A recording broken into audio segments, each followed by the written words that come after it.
Howdy, friends. I'm gonna draw some stuff. Welcome. Hope everybody's doing alright. Turn up hello. Zoom zoom. Indeed.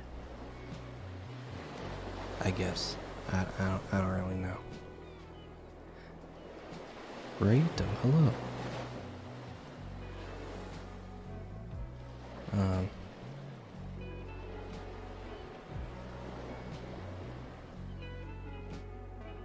I'm just gonna get into it because I kind of vaguely know what I want to do today. You were watching another stream waiting for me? Oh no.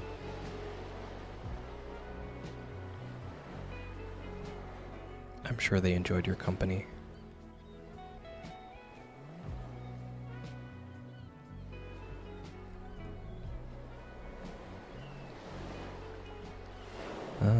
Actually, what if I give him a drink?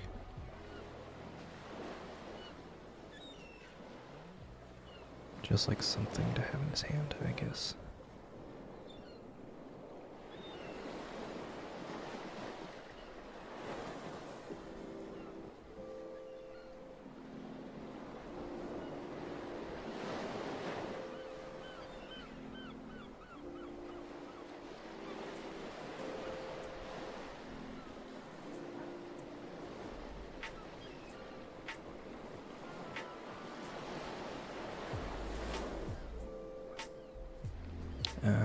Actually, that's too far away.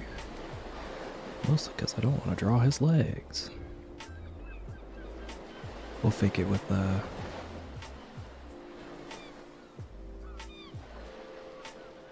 some like kind of atmospheric perspective, but not really. To make it look like he's further back.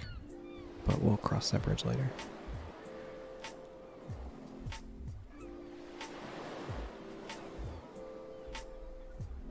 And surprise, surprise, we're making a comic today.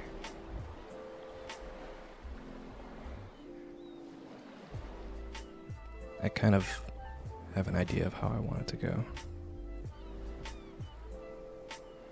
But yeah, you guys can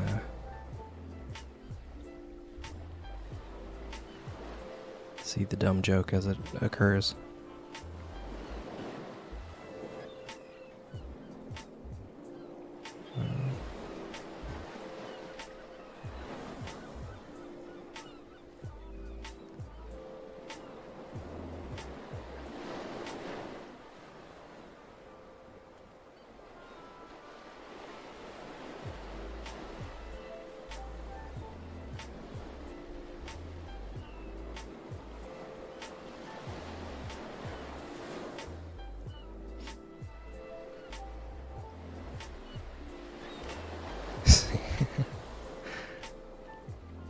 It's a pretty good memoir.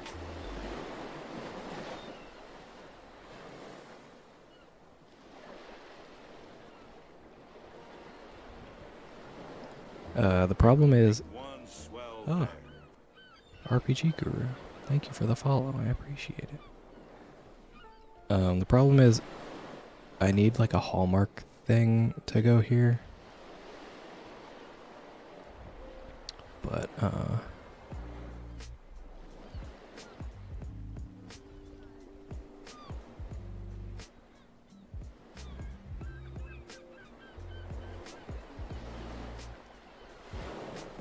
oops.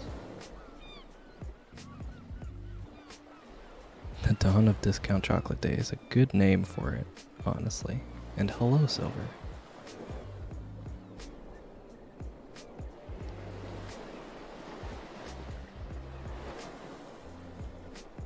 I hope you're doing well today. I think I want this to be more like that.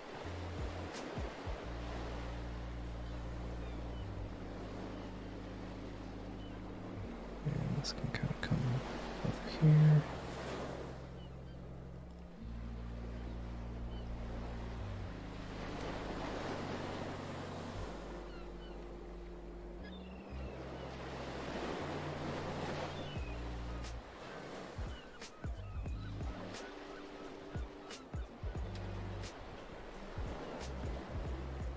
been working, but it's going smooth. That's good to hear.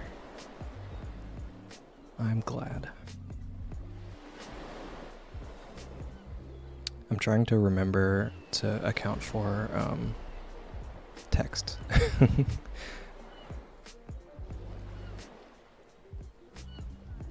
I think that's good. So then number 3. Trying to keep this just to 4.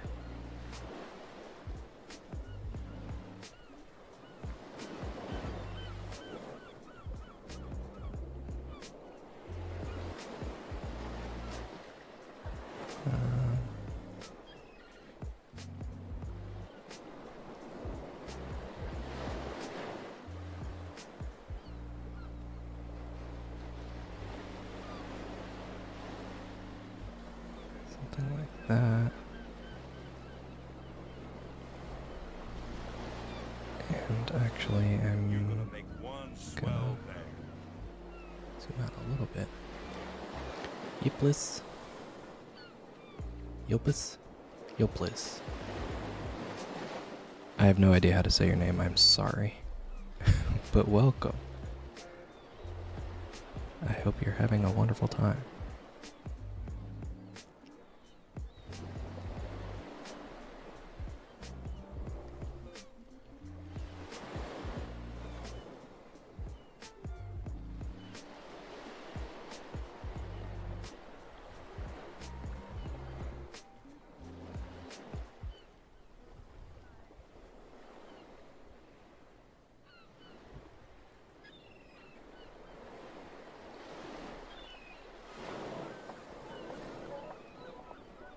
What's a good heart-related pun for this Valentine's Day card that I'm drawing?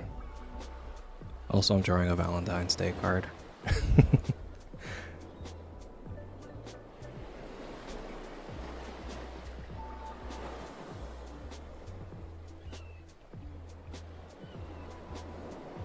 want to try and get like...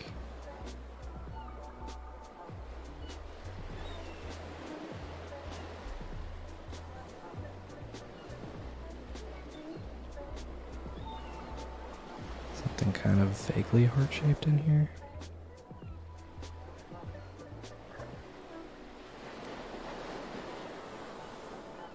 There's a person I follow on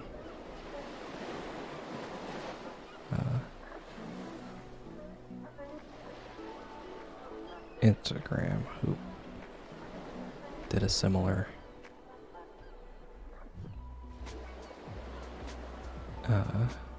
heart-shaped framing, but I can't remember how exactly it went and if it really even applies to this current situation I'm drawing.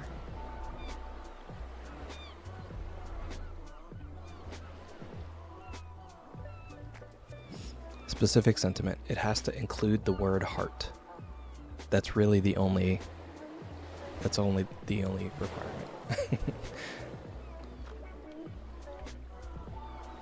Has to include a heart, and it has to be not too overly lovey-dovey.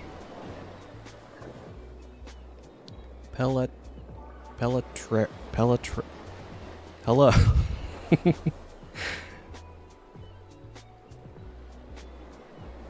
Thank you for the follow, I appreciate it, even though I don't know how to say your name.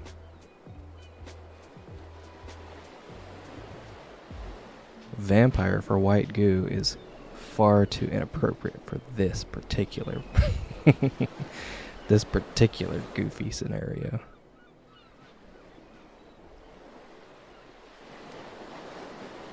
Oh wait, let's go more. Maybe I'll just like really lean into the heart-shaped things here.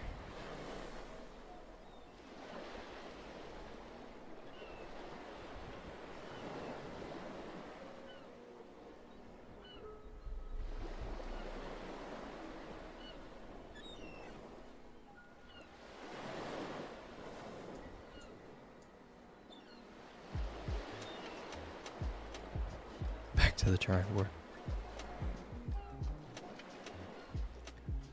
Well, I'm glad you're able to catch it. Yoplis. Even though I don't know how to say your name either, I'm sorry.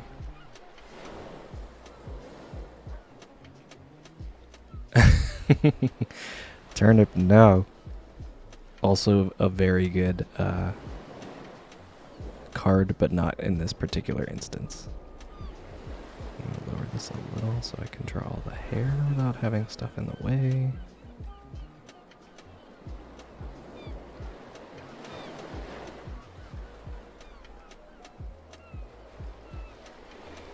No one knows how to say it in English.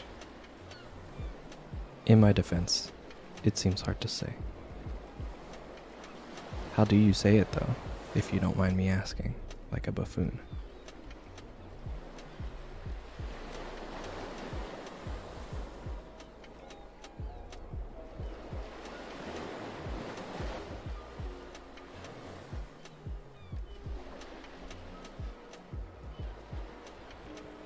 Gil and Pliz?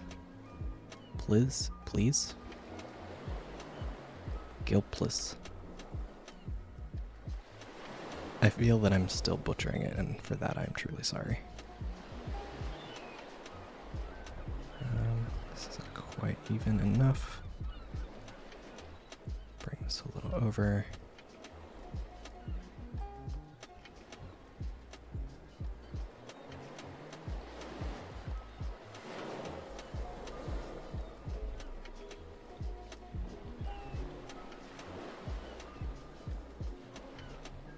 Okay, so, oops. By contrast, this is a very, very wide thingy, wide angle here. And I'm gonna get rid of him having a drink here. Mostly because it will just make things more complicated later. But I do feel like he should have something in his hands, right? Maybe his phone?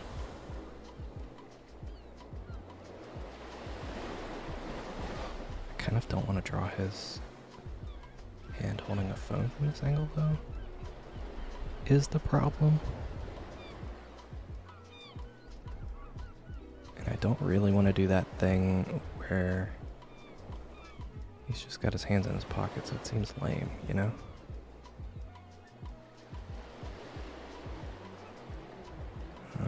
Maybe they're just like down by his sides. You ever have that problem where you don't know what to do with your hands? Now imagine having that problem, but you have full control over the framing, and you must decide what this person is doing with their hands.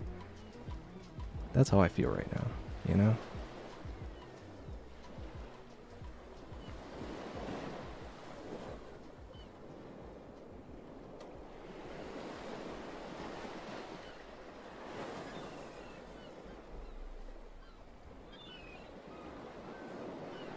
I think maybe I'll put him behind, and I'll put this kind of like here.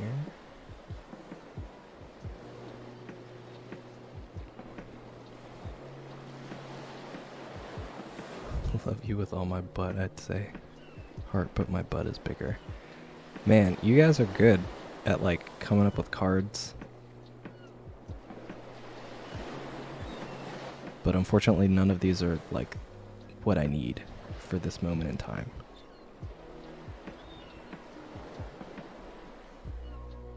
And that makes me very sad, because these are all quite good.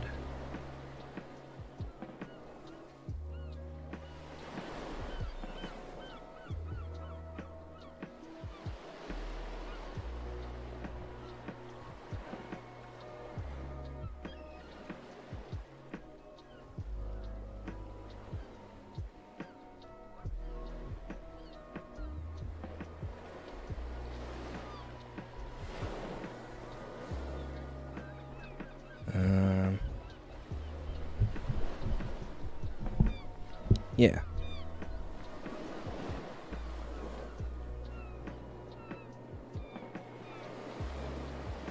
Okay. These are going to be fun to draw, I think.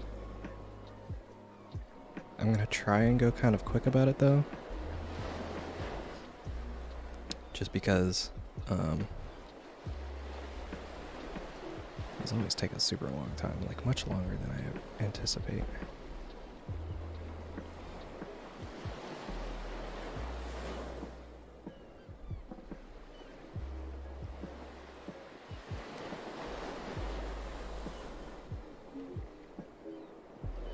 And your boy's tired from working too many times.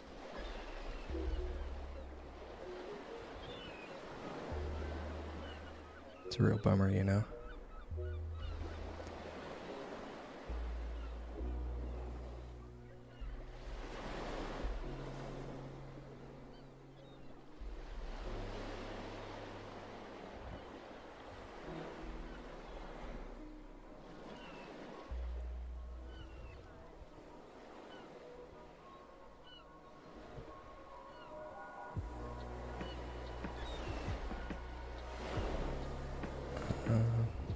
Like this.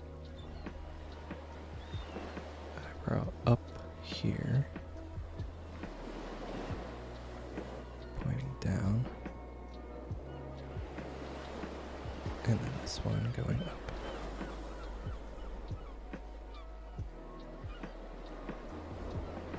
Usually my rule is to not start with the face.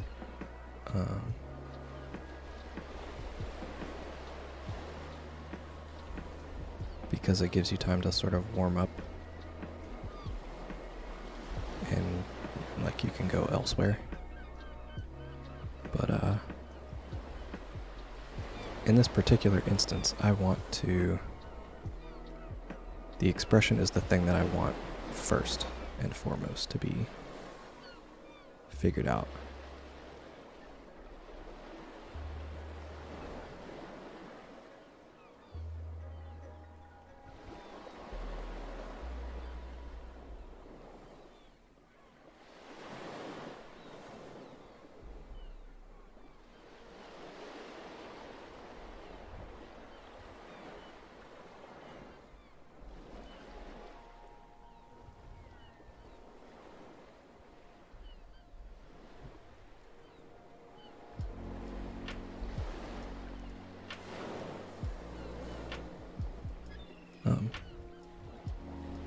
Yeah. I forgot I was talking about a thing. I was trying to figure out his hair. Yeah, I want the expression to be the thing that is like the primary focus of each of these frames, I guess. Panels, I guess. I don't know.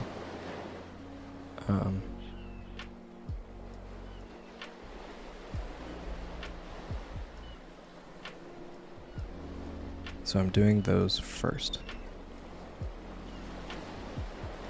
Or at least I'm kind of starting there.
I've done a thing that I always do. So I'm going to try and fix it. If Procreate would like to work with me about this, thank you.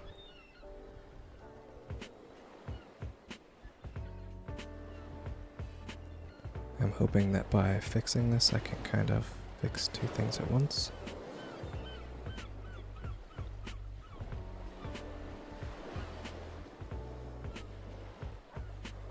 But I always make their necks too small. And then it looks like they don't have a neck. And then it's like, that's not what I want for them. That's not the life I want them to have. Procreate, hello. Thank you. I feel like I just need an emote for the amount of times that like Procreate doesn't want to respond to me. I think it's because I had it plugged in. And here's my theory. My theory is that like when it gets plugged in, or when I draw while it's plugged, while my iPad's plugged in, it gets really warm, right? And so it gets so warm that it's like too similar to the warmth of my fingers, so it doesn't read them. That's my guess.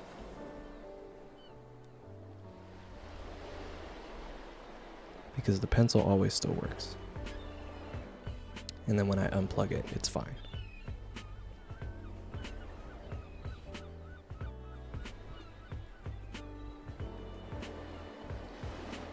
If you're just starting drawing, would it be worth it? That depends on a lot of things.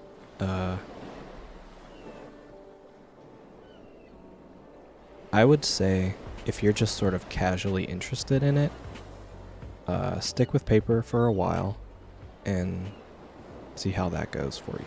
Because a lot of the like fundamentals of drawing will be the same no matter what medium you're using, whether it's like digital or just like traditional stuff like on paper or whatever.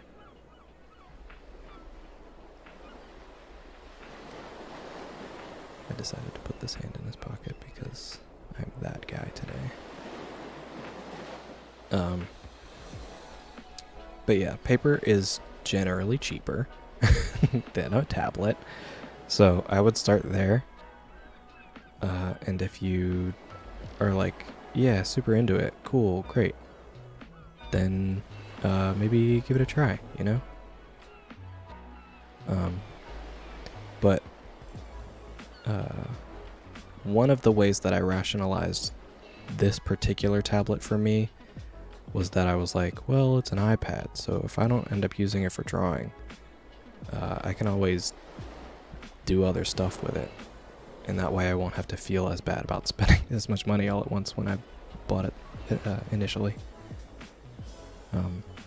But then it turned out that I used it pretty much every day, so it was fine. Like literally every day until recently. Actually, no, that's not true, because there were times when I would travel and just use like a sketchbook instead, because dealing with an iPad on the TSA is kind of annoying.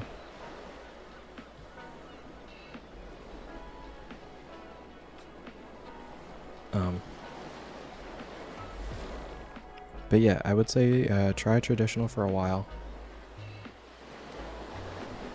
And, you know, I don't like this. I don't like that hair. I don't like that. I'm not a fan of it. I don't like this now. This is happening. Yeah. Paper and pencil. Maybe some watercolor if you're feeling spicy.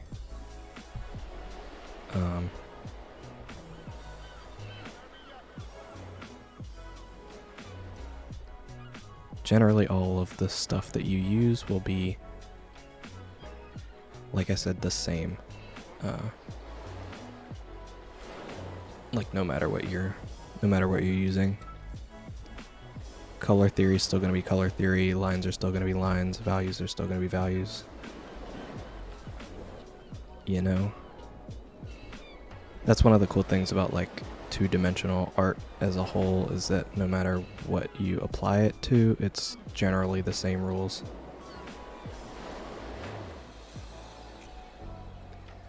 Did get a sketchbook, can't find the drive to do it every day. That's cool.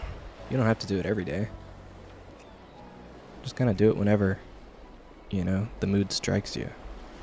I did it every day because I'm a lunatic, and I have no self-control and let drawing take over my life. But I don't usually recommend that other people do that because it's like a lot. That seems fine. His hair at this particular angle is like bothering me, you know?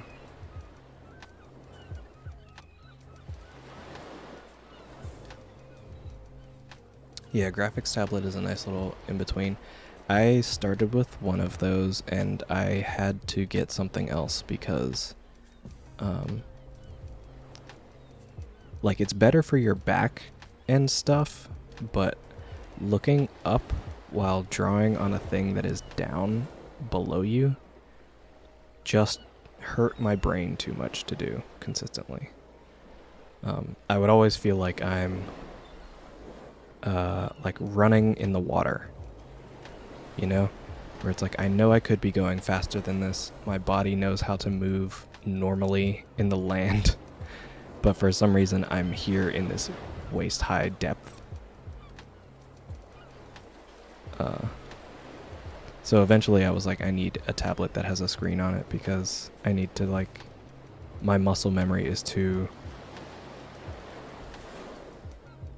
strong, I guess.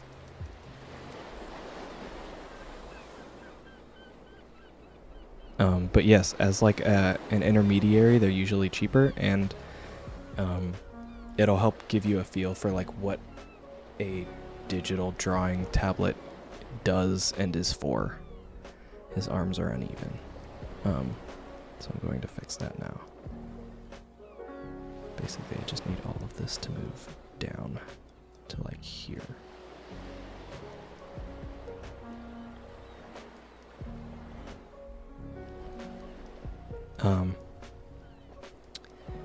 Yes. The added bonus is if you're doing like non-drawing things, tablet is really helpful for other digital art related things. I use mine all the time for like Photoshop stuff when I'm like editing photos and things. There's a lot of stuff that you can do in programs like that where it's like, man, if only I could just draw instead of having to use a mouse. Where that sort of thing is very helpful. I don't generally take photos, no. I have in the past before, but I don't do it very much because I don't have my own camera that's fancy. I'll do it like on my phone sometimes, but I usually work with photographers who take pictures and then I just edit them for stuff, depending on whatever is asked of me.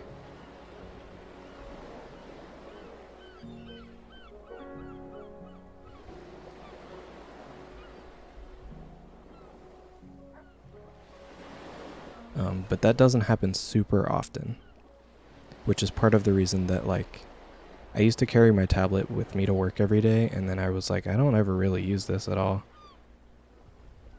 So I kind of stopped, and then I only started bringing my iPad. But that was for, like, maybe if I get some free time, I'll draw today here at work instead, so I can go home and sleep. Make it look like, yes, that scenario exactly, Turnip. Not really, though. But, like, that idea.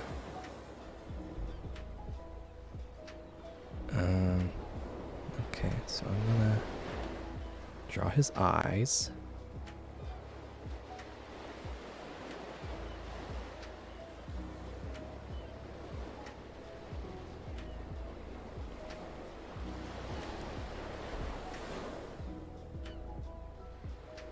One of the tricks that I've learned for drawing someone looking off to the side like this is that you don't want their pupils to be in the middle. You want them closer to whatever side they're facing or looking at. It'll help sell the perspective a little more. And usually your pupils are like not a perfectly circle shape anyway. It's like hard to explain and weird, but trust me, I guess. Okay, so let's do him now. I'm gonna do this on a smaller line weight. I'm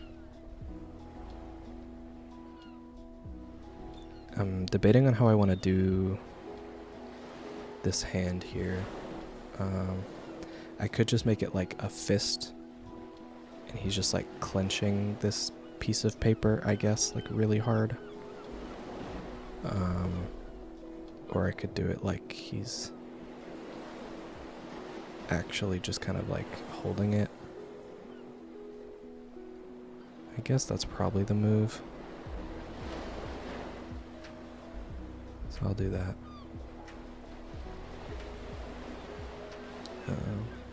Just have to make it look not weird, which is always the struggle.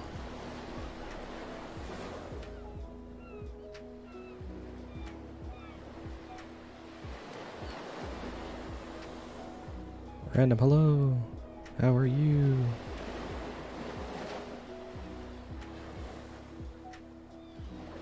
I hope all is well.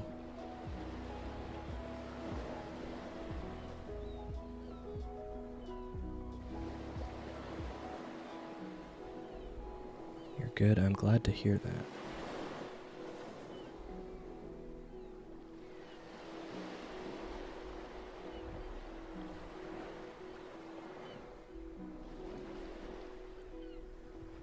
I'm alright. I'm very tired. I haven't had a day off since like last week. And your boy is exhausted. Micah, hello. Welcome. It's on the boy agenda. We're doing a comic today. 'Cause I wanna. I had a dumb idea when I came home from work. I was like, it's happening.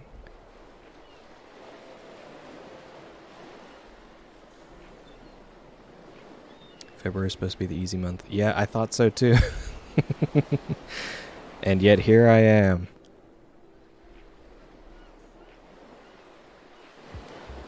It made me want to draw big boys in the first place. Okay, so I draw very heavy-handedly. I always have. So when switching to a digital medium, that means thicker lines. And when drawing like a very skinny person, that means less line to character ratio. So I was like, let me try drawing a larger friend. And then it turned out to be very fun, so I did it more often. Wait, I have to like mentally think through how this works. It's this side. You're gonna make one swell bed. But yeah, as it turns out, leaning into your strengths is fun, and also drawing large friends is fun. For me anyway, so that's why. I don't really have any more of like a philosophical answer.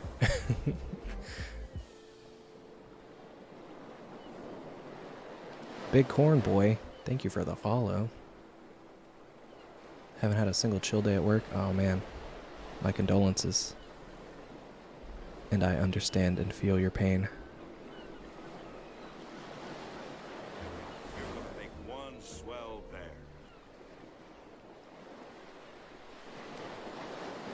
This guy, wait, no. Psyched? Psyched Buttle. I'm like 85% sure that that's not how you say that at all, but I apologize and thank you for the follow.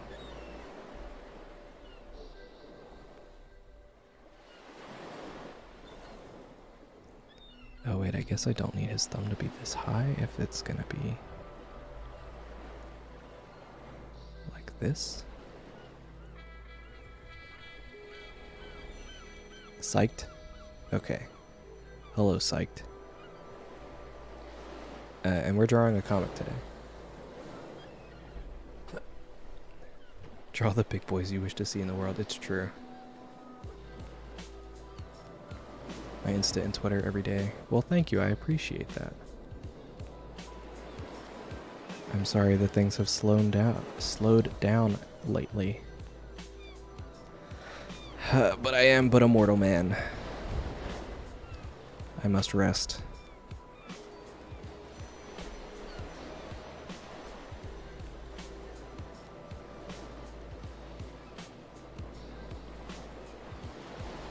Twooter.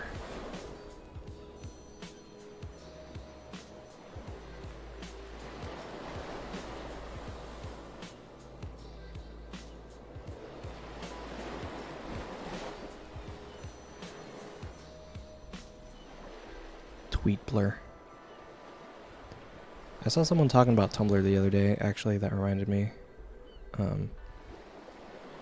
And apparently it's like the most chill social media now, because everyone left.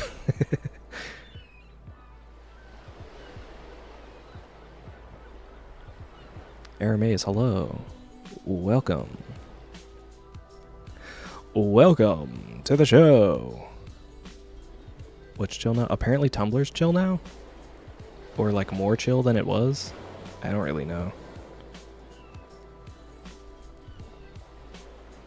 If I'm being totally honest with you. But apparently it's more chill because like everyone left and the algorithm there is not as severe as like Twitter and Instagram and stuff. Apparently people still use it. I don't know. I saw a post about it, so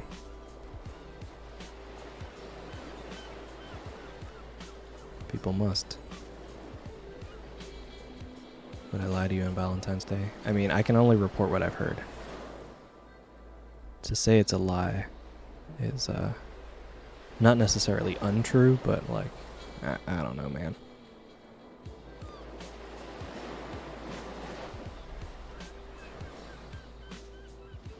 You really think someone would do that? Just go on the internet and tell lies?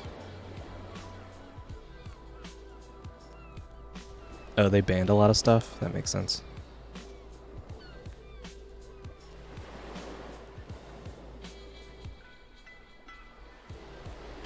Curse you, bots.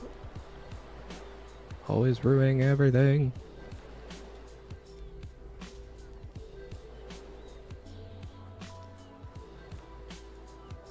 Part of me wants to keep his face this simple because it's very fun and cute. But I don't think I will. More Puritan than it was before. All my devout homies use Tumblr.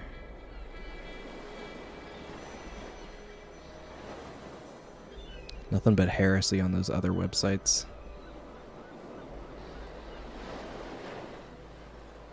Every time I say heresy, I have to fight the urge to not say it like I'm in some sort of Warhammer 40k situation.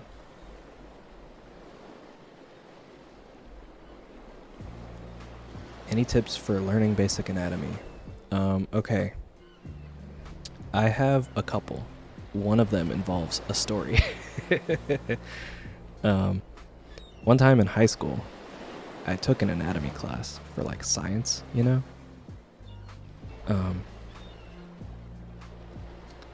And there was a part in the class where we had to like remember all of the parts of like the skeletal system. One part specifically, we had to do like for the test, our teacher was like, you're basically going to be given a blank skull and you have like a bunch of lines to fill in about what is what part of the skull, right? So this particular time in the class, we were just kind of like, it was like a busy work kind of day. So we were just kind of like in there studying these things to prepare for the inevitable test that was to follow. So I, while studying, decided to try to draw the skull and stuff.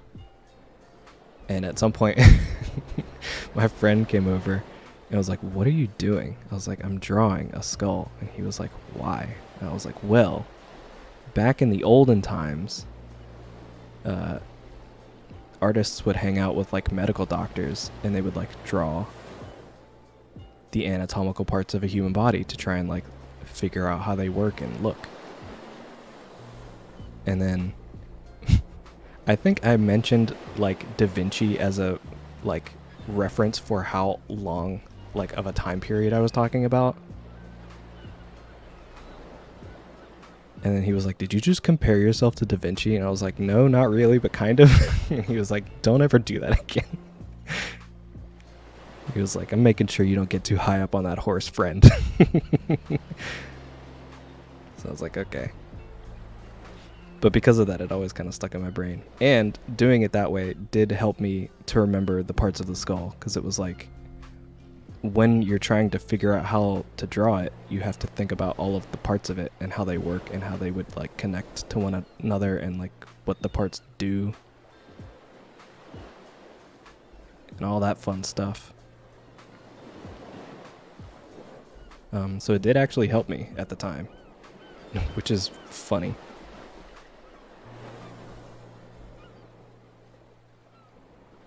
This is a cute face.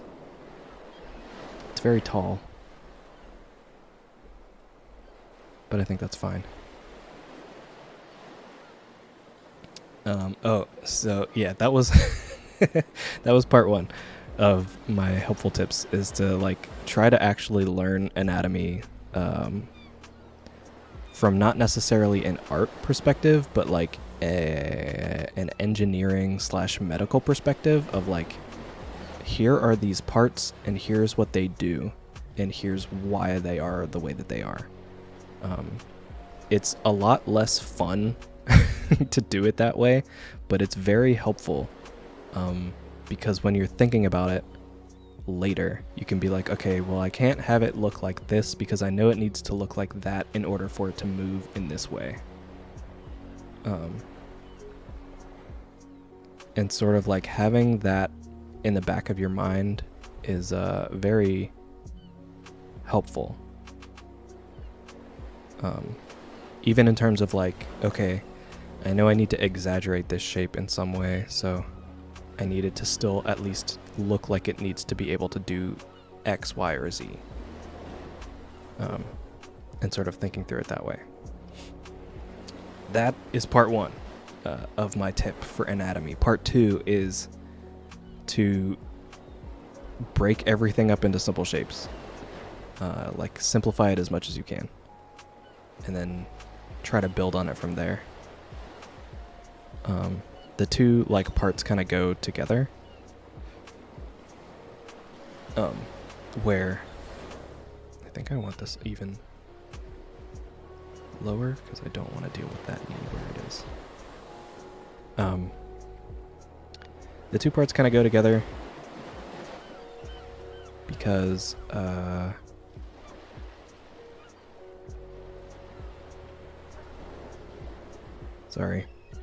knowing what the things are and what they do will help you to simplify them as well. Because if it's like let me do it like a new layer. Like let's go with I don't know, a knee, I guess, for example. So like your knee has like there's like a bone here and a bone here, and then your kneecap kind of floats like that, right? So then you've got like muscles that kind of come back like this, and then your thigh, which is like up here, and then the skin on top is kind of like that because it sticks out, and then like kind of like that as it comes down.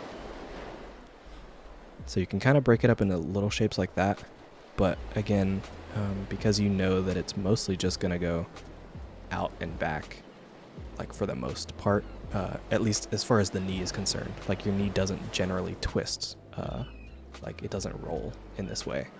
That's not the part of your leg that does that generally. So because of that, you can kind of keep that in mind as far as like, okay, well, I know that this part of the like calf muscle and this part of the thigh muscle are basically gonna like overlap or whatever, and this part of the knee, like when it's flat, the knee becomes flatter as it stretches, the skin over top, like that sort of stuff. Just sort of having like a general cursory idea of like what the parts are and how they interact with one another can really, really help in terms of like, I don't know, like where I'm gonna put this thing in order for it to make it look like it makes sense. Like this shoulder, for example, is up higher because this arm is further back, and this one is coming forward. And in fact, this probably is in the wrong place. I'm not on the right layer. This would need to be a little higher up here, I think. And that would mean this is a little... This whole arm is like not okay. Actually, now that I'm looking at it. Let's just make it wider, I guess. The problem here is I don't want to have too much interaction with the arm and the tip of this folded piece of paper here. Trying to keep my tangents to a minimum.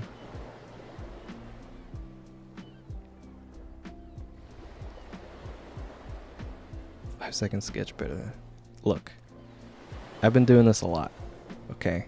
You can't compare someone in the art world to yourself.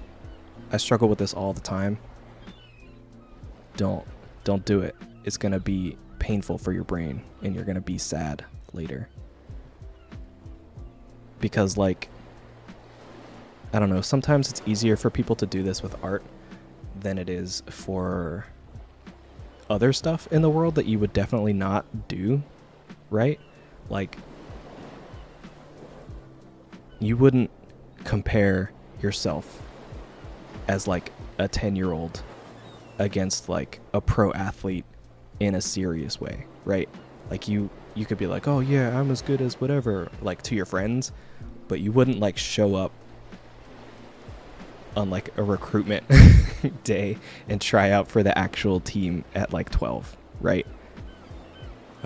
Because the people who have been playing professionally have trained for years and years and years, and you kind of just implicitly understand that. With art, it's a little bit harder for people to sort of gauge those things, at least in my experience, myself included. So you'll constantly be like, oh man, why can't I be as good as this person? But like, you may not know that the person you're comparing yourself to has been drawing for like 87 years and is secretly some wizened old sage who's been drawing since the dawn of time or something ridiculous, right? Like, sure, sometimes you'll find folks online who are just like naturally talented, and that's always a bummer as a person who's old. But a lot of the time, like, your favorite artists became that way because they practice a lot. So like, trying to compare yourself to other people in that way is only going to make you sad. And also, you don't know like the backstory a lot of the time. You generally only see the finished work, right? Unless they're doing something like me where they're streaming the whole thing. You don't know how many hours that they put into that thing, or the mental gymnastics that they had to overcome in order to create that thing that they worked on, or anything like that, you know? So a lot of the time, that's the sort of thing that, like,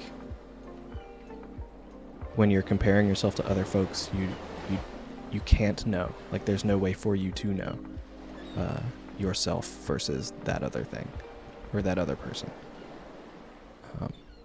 So Yeah, that's like a really long-winded way of saying, like, try not to compare yourself to other people too much.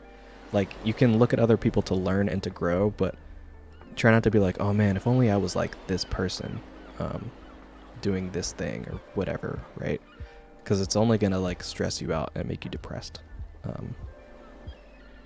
Like, I've never been in a situation where I've compared myself as an artist to another artist and I've walked away from that interaction mentally as like, okay. It always ends negatively. Even if that's not like the intention, that's usually what happens. I'm gonna call this F1 for frame 1. And I can group this as my sketch layer. I'm going to start labeling these groups now because I'm going to get confused. But yeah, that was a very long-winded explanation to say, like, don't get so down on yourself, man. You're better than you think you are.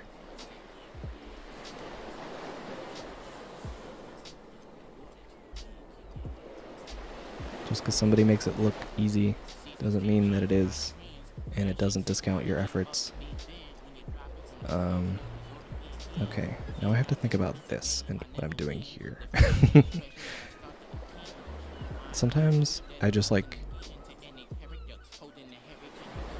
will draw something and then not realize that I have to actually figure out how it's gonna work later. Which is a very unfortunate problem for me to have personally, but you know, with your help, I believe that we can overcome it together. Friendship or something. Friendship in anime.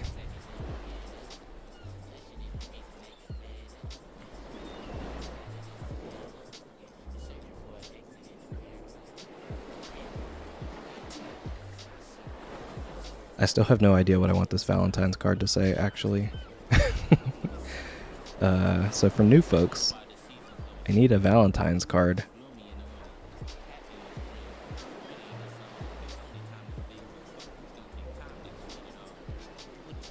That has to have the word heart in it. And isn't too overly lovey-dovey.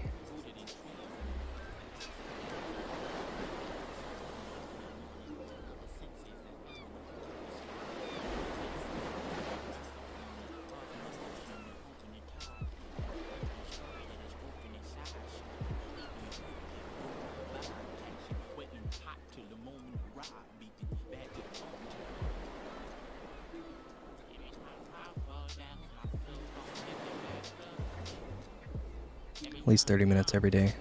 Yeah, that's a good way to do it. When I first started, I just had like a little sketchbook that I carried around, and my goal was to just kind of fill a page of that sketchbook. So sometimes they would be quick, sometimes they would take a long time. But as long as it was like something that took up the page, that was like my goal for the day.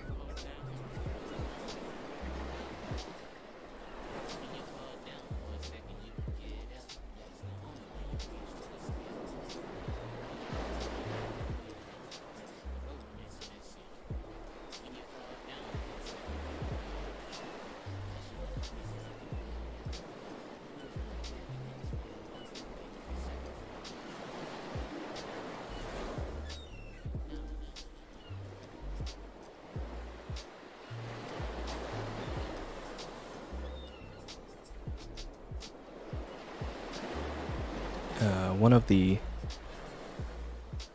resources that I relied on the most during those earlier drawings was a place on reddit.com called Reddit Gets Drawn, where basically people will post drawings of themselves or their loved ones sometimes, I guess, and with the idea that someone there would draw them,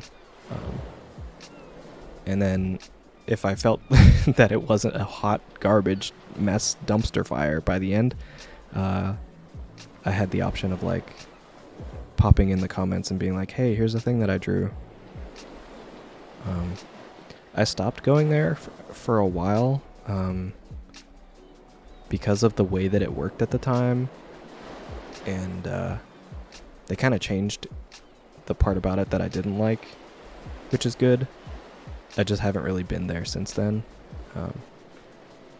But the thing that I didn't like so much was that folks would just kind of like post like a whole soap opera telenovela style explanation along with their photo as like a way of trying to get people to draw a thing for them for free, which, you know, is a hot commodity on the internet when usually you would have people pay for that stuff. But they have since changed the rules there so that you can't really post anything other than like, hey, this is me, or hey, this is like my uncle. Like, it's just a general descriptor of like who's the person in the photograph. So you can't be like, this is my great uncle Steven, and it's gonna be his 75th birthday, and I just want to get him something nice, but I don't have money, so can you draw him, and blah blah blah. And it's like, you're trying to guilt me into drawing a thing for you that I don't want to draw. So they got rid of that, which is pretty cool. So if you're looking for people to draw, and you have no other ideas, that is a good place to go. The other place, hug me, hello, welcome. Hold on one second. I'm going to answer your question, but I'm trying to not forget my train of thought. I have seen that you said a thing.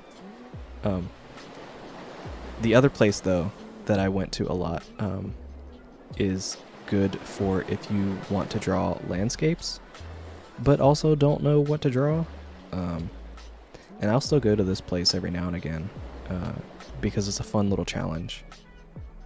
But it's called Map Crunch. I think it's .com, maybe .org. I don't remember, honestly. I just have it bookmarked as Map Crunch.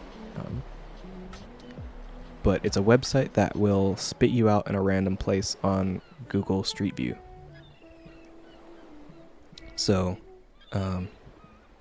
what I would do is I would go to this website and then just like refresh a couple of times until I was like, okay, I can see like if I look at this particular thing from this angle, that might be fun to draw.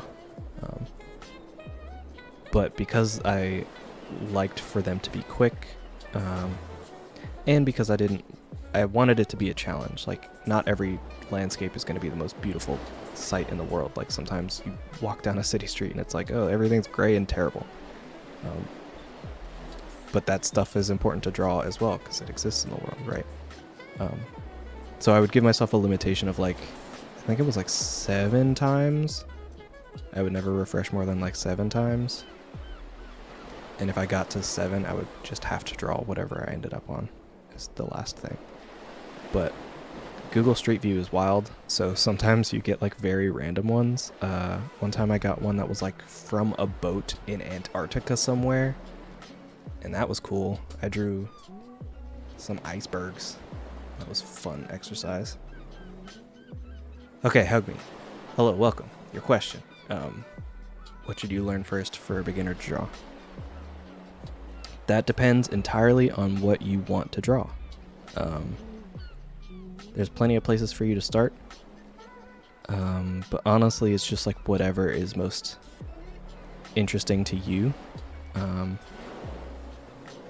I know I and a lot of other folks that I've sort of spoken to over the years have started with anime and comic books, just sort of like bad fan art until it becomes not as bad fan art. And then over time you'll start to learn like the things that you can improve upon or build on, all those sorts of things. But generally just draw, like, start with whatever makes you happiest at the time. I need to group these things because if I don't, I'm going to get confused.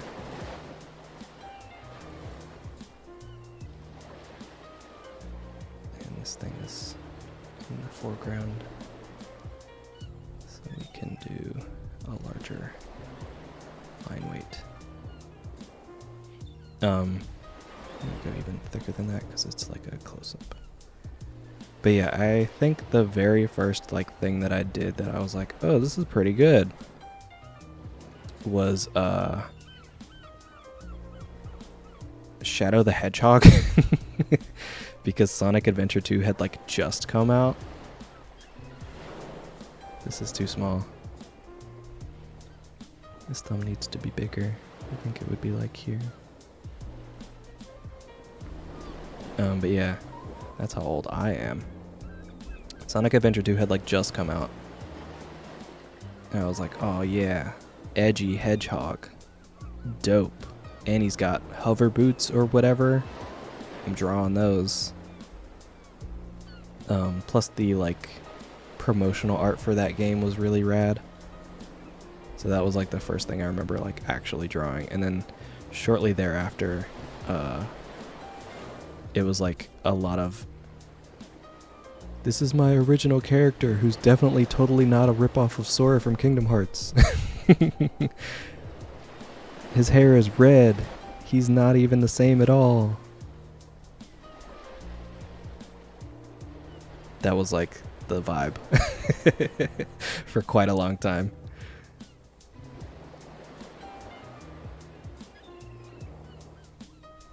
It also kind of helped that I had a friend who also could draw stuff. Oh, and like DBZ fan art.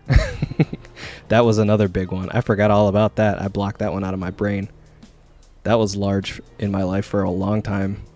I probably have a bunch of like really old, really bad drawings of Vegeta or something.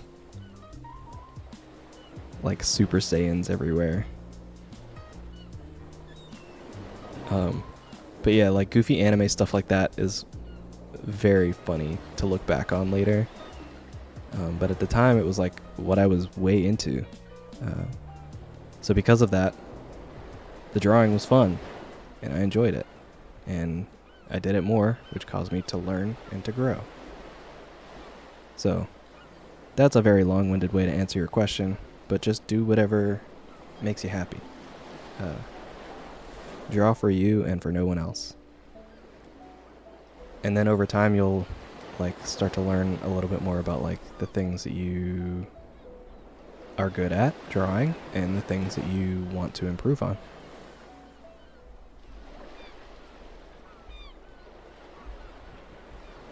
But for everybody that's different, so that's why it's a little hard for me to give you like more specific advice.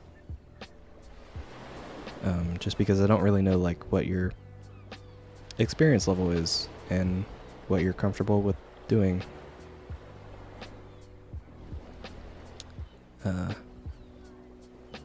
Like me, for instance, I'm bad at drawing like robots and mechanical things. I hate doing it. That would be a thing that if I was to sit down and like think about, oh man, I need to learn how to improve on something, that would be what I would probably have to sit down and improve upon the most. These fingers are too small.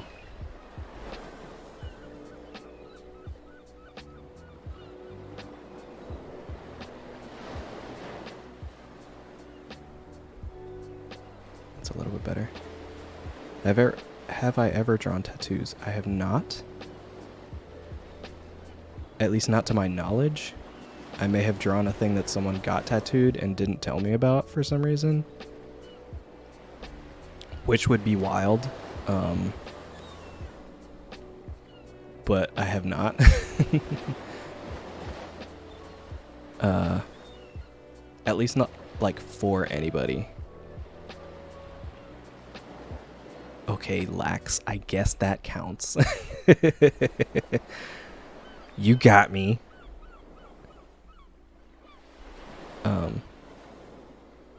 But yeah, not like for anyone in particular or anything like that. I'm gonna group these now also.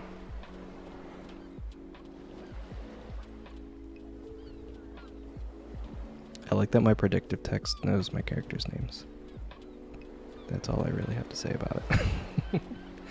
I think about that sometimes. It's very delightful. But yeah, just like something about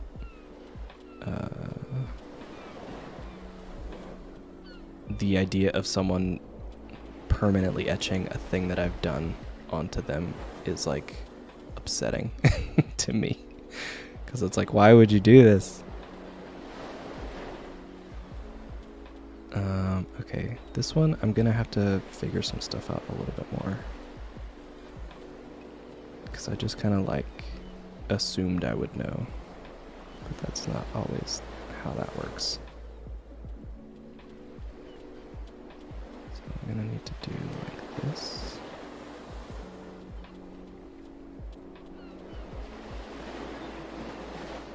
Now you have to get one of my... No, don't. Don't do it.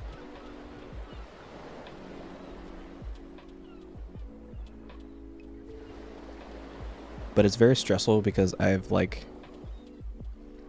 keep thinking about this thing that I want to get as a tattoo, like as I'm like driving or doing other like non-important tasks.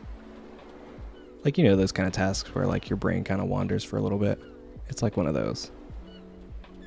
So I keep thinking about this thing that I want to get a tattoo of, but I just don't have the time to draw it. So I have not drawn it. This needs to be like here-ish.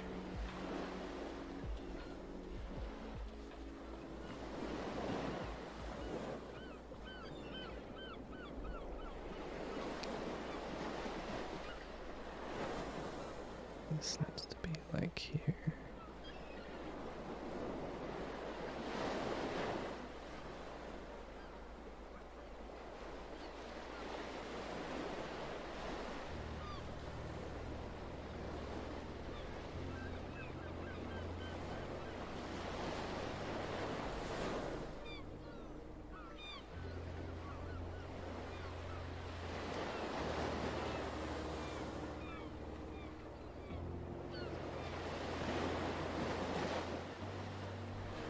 Tattoo, whatever. Yeah, man. I feel like at a certain point I would totally be like that. Like once I sort of had that rapport with a person that I like trusted and enjoyed their art style enough to be like, hey, yeah, just like do whatever, man. But I'm like, I still don't have any tattoos, so I'm like very particular. Like I feel like the first one should be a thing you're particular about, and then everything after that could be not as particular. I'm like one of those kind of minded people. But also I'm like a very nitpicky particular person about artistic things in my life. It's one of the things that I struggle the most with, honestly, especially when like being part of a team is like when you have a vision for something, it's hard to sort of like let other people influence what you have in mind unless you trust them to not do a terrible job, which is not always the case. So if I'm working with a person that I don't trust very well, I tend to take on more work than I probably should, simply because I have an image in my head of how I want it to go, and I want them to stick to that vision in some way, which is not a healthy not a healthy outlook to have. But yeah, sometimes it happens. Maximus, hello. Welcome. We're doing a Valentine's Day comic today.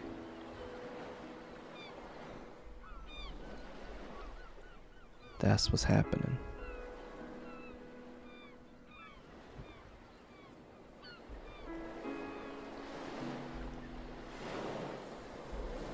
turn this down even more so I can really see the difference between what I'm doing. And I don't need this one on right now, so I'm just gonna leave that off. But yeah, there are like folks I've seen online who I would be like, yeah, I'd be cool to just sort of walk up to you and say like, do whatever you want. But I haven't like encountered those people in the physical meat space. So that's not a thing that has happened.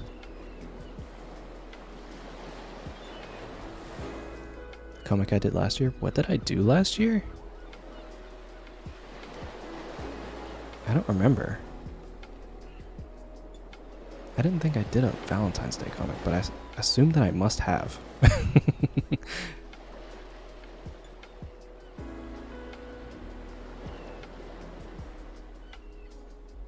Like, it seems too easy of a thing for these boys, so I feel like I must have done it. Physical meat space.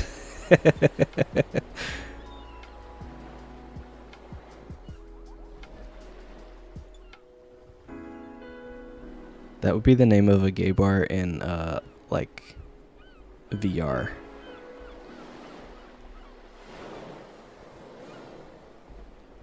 Like, if the metaverse ever caught on, which it won't, because that's super dumb, but if something like that ever caught on, that would be what it was called. If you open a gay bar, that's what you're calling it. I hope I at least get free drinks or something if I show up. Actually, no. I would want to support my friend's business. I'll purchase a drink, a beverage.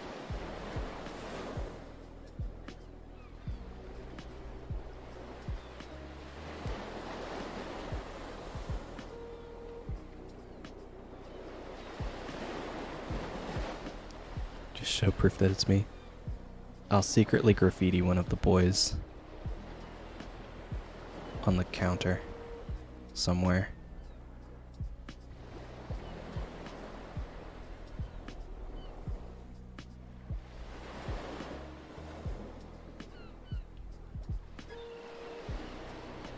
I was gonna say I'd like Banksy it,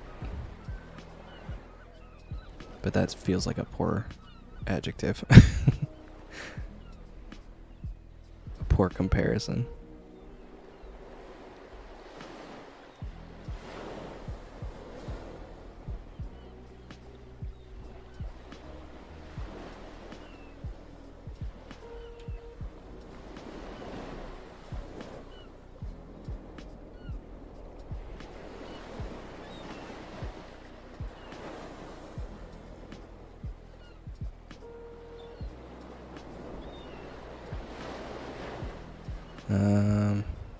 Do I want to draw wiggly lines? I kind of do. I don't think I'll do it on this layer though. Do it on another layer.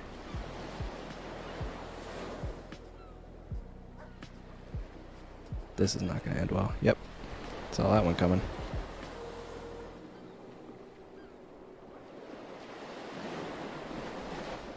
Sometimes the shape assist is like quite good in Procreate, and sometimes it's like, I know you're not going to draw the shape that I want you to draw, but I wish you would.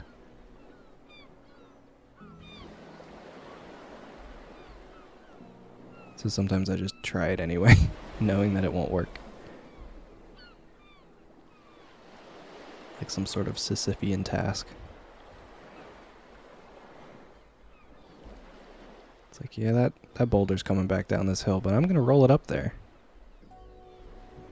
Let me just see, you know? Let me see how far up that mountain it gets. Who's the couple for the comic? It's the classic duo. Everyone's favorite. Very good friends.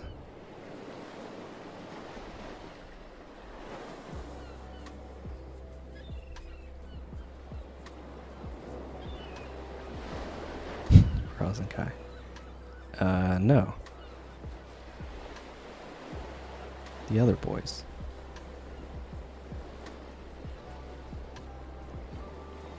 Club was giving out candy for Valentine's Day. Someone like you should find love one day. That's actually pretty sweet. That's the kind of statement that, like, really just depends on the inflection with which it is said. Yes, Tank and Jesse is the duo today.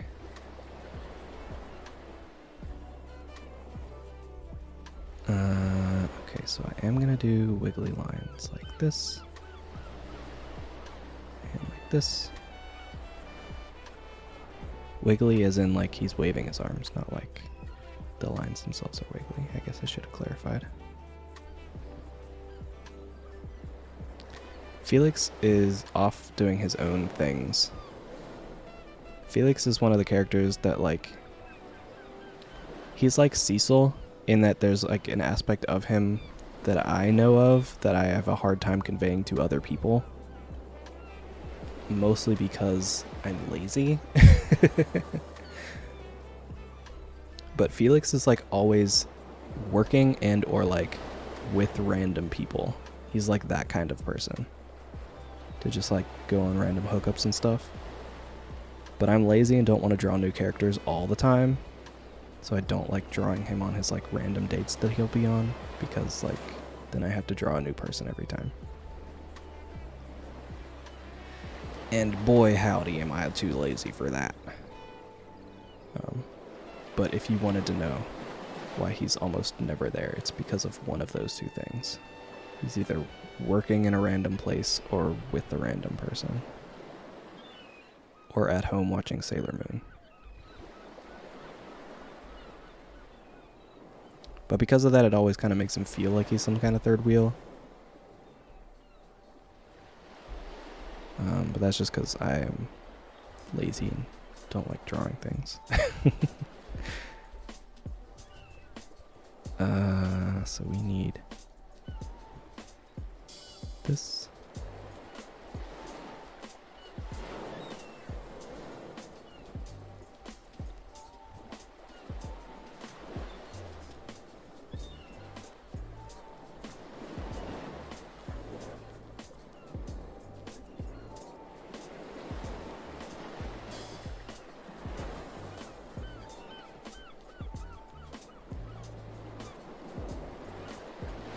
Maybe, like, once I get far enough into what this goofy scenario is, you guys will be able to help me. Because I'm struggling to come up with a good card idea.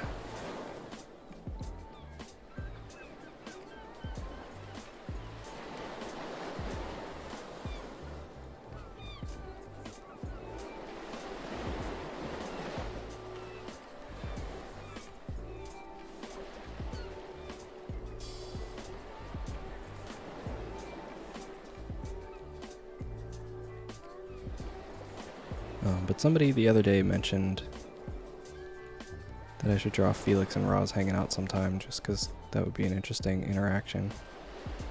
And I agree, and it gave me a very good idea for a very dumb, a very stupid comic that I do want to draw at some point. So maybe I'll do that on some other day. But not for today, because it doesn't work for a Valentine's Day thing. And I feel like I should at least be somewhat relevant to the times.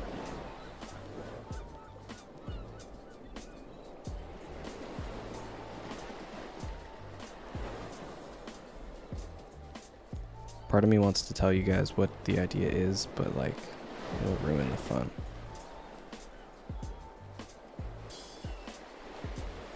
But it's one of those things where, much like this comic, usually when I make little comics like this, there's like one panel in particular that is the part in my brain that I need to, like, get into the world. And then I draw the other ones that go around it so that you can understand why I'm thinking about it. Because in context, this panel that I'm drawing right now is nonsensical. But this is the panel that I thought of when I decided I wanted to draw this.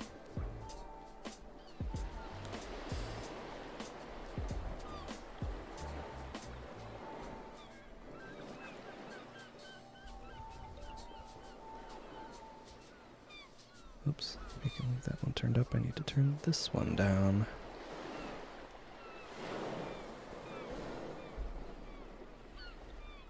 This is a comic.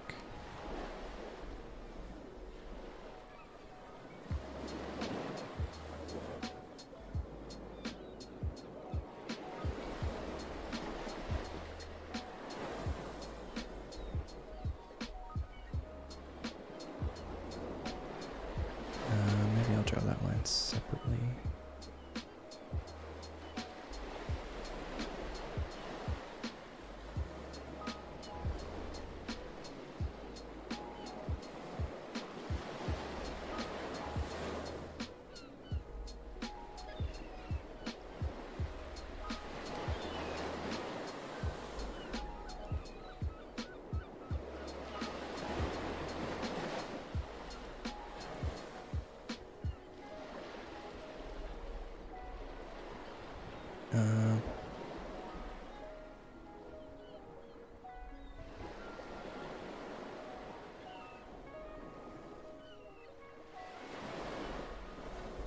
Yeah, I'll do all the wrinkles separate.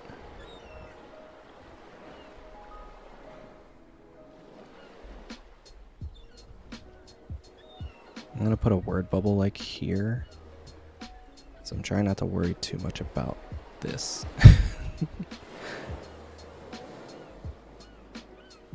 I'm also kind of torn between making this like even and making it look like he did it himself, which is exactly what he did. Tizzle, hello, welcome.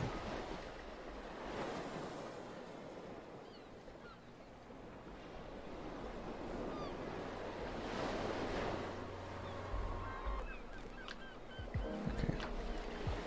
I mostly just needed that for the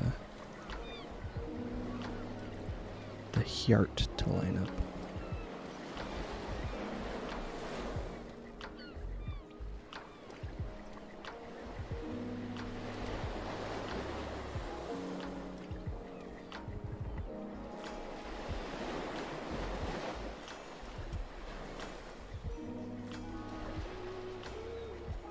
Oop.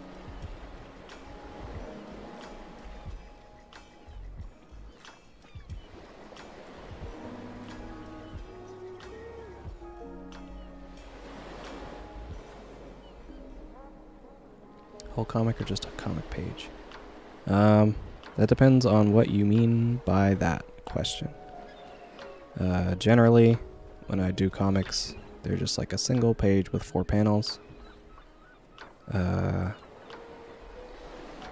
Because that way, A is the fastest way, and B, I can arrange them in a way that everything still remains a square, so nothing gets cropped weirdly on Instagram.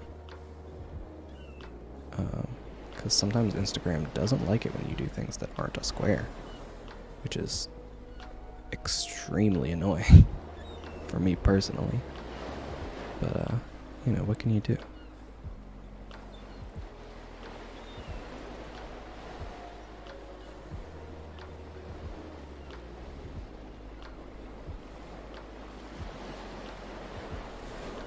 I had a train of thought, but the train said bye. I mean, I understand. That happens to me often.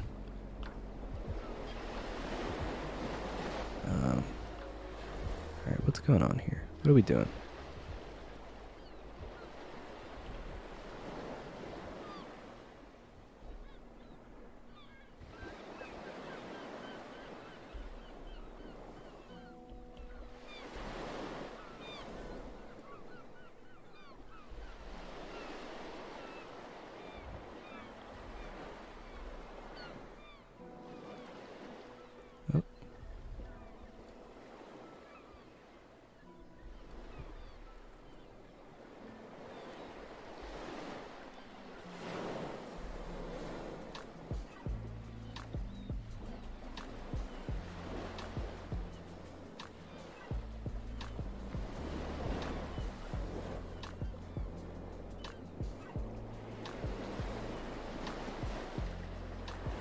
This is one of those panels where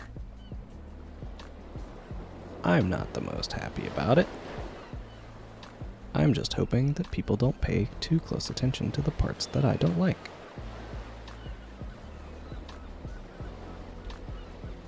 Which, you know, sometimes that's how it is.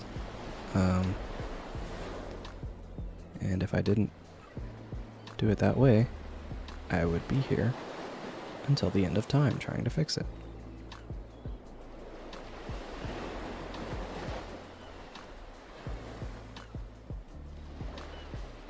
But, I don't have time for that.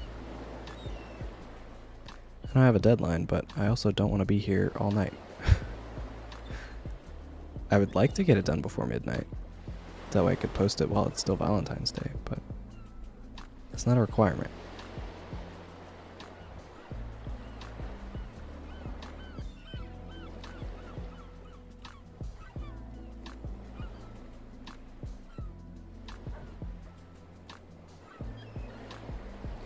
And I could go back to laying down.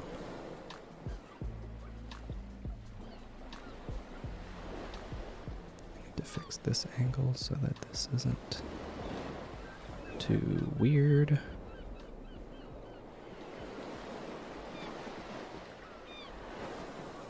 It needs to roughly line up with that.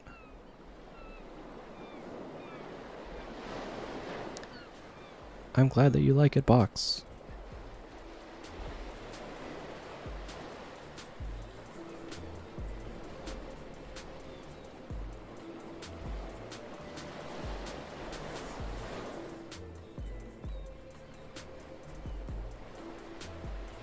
I'm gonna have to save. I'm gonna have to save this card for the very end, I feel like. My cleverness is like completely drawing a blank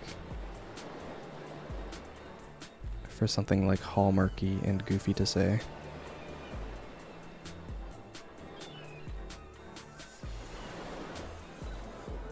Who are the characters? It's a Tank and Jesse drawing today. The classic good friends. The goodest boys.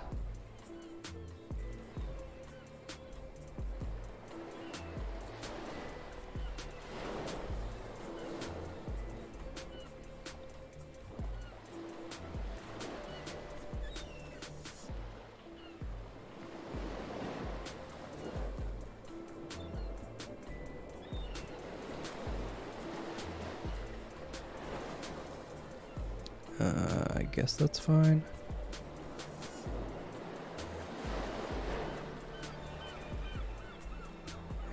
And I think this is fine. Watch a Tank and Jesse Hallmark movie. That might be kind of fun.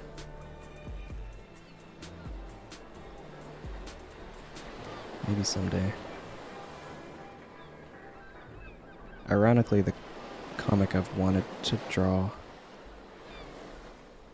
for a while is like a Tank and Jesse story with a Roz and Kai kind of B-plot. And that would essentially be the vibe for if they had a Hallmark situation.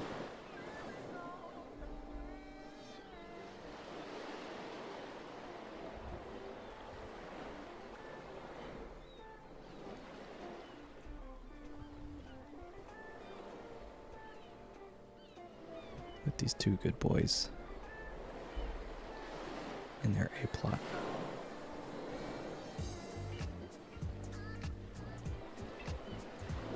I'm just gonna make a blank layer for that now.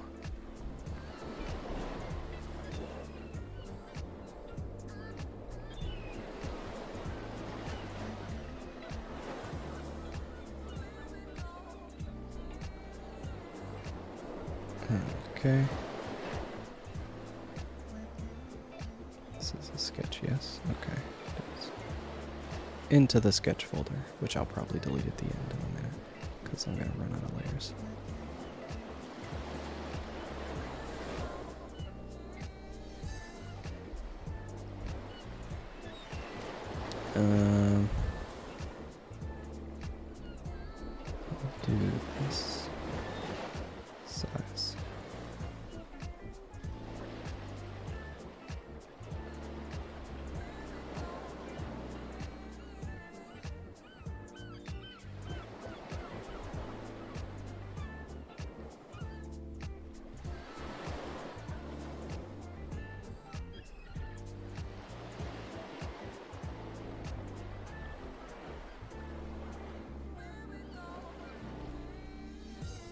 This hand is not quite right.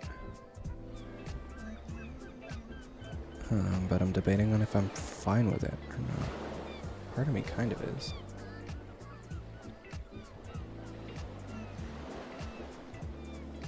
I don't know.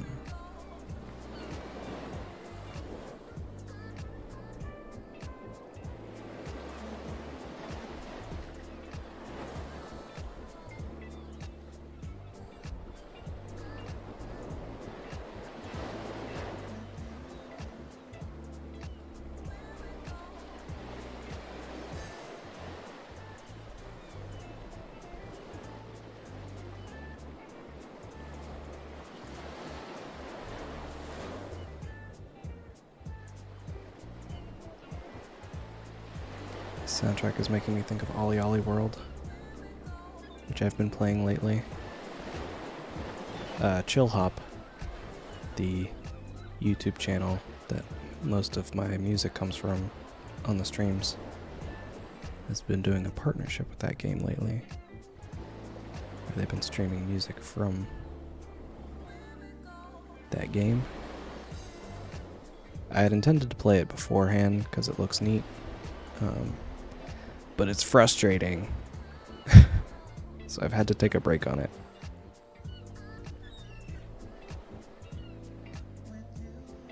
It's a skateboarding game where it's one of those kind of things where, like, if you just wanted to go through it, it's easy. Easy breezy, not a problem most of the time. But like each level has like a series of challenges that you can do in order to get like all the things.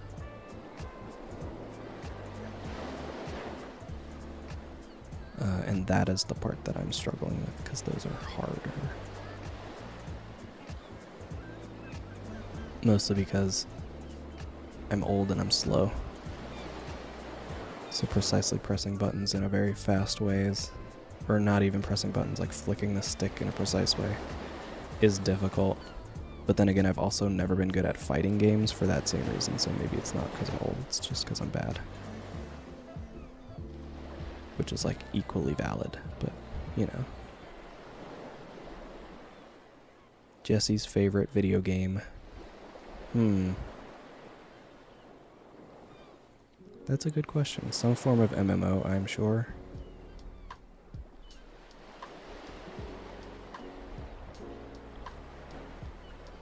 He plays whatever their equivalent of like Final Fantasy XIV is. He tried to get Tank to play it once. But he and Roz play it all the time still.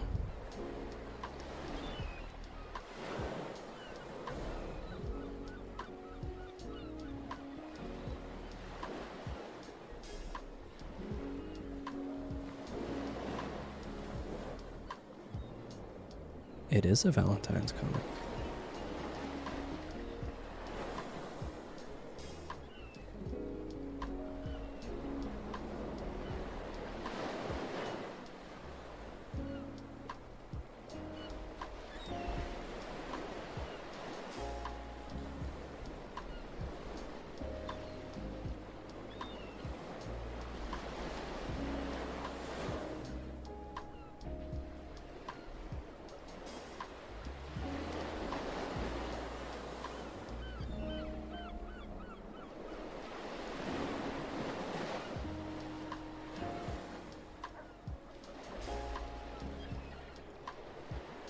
I'm so all about these like very angular eyebrows lately.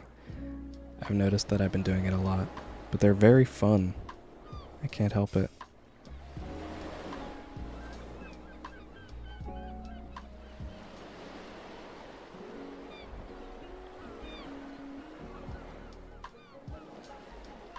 Got them big Fisher-Price block eyebrows.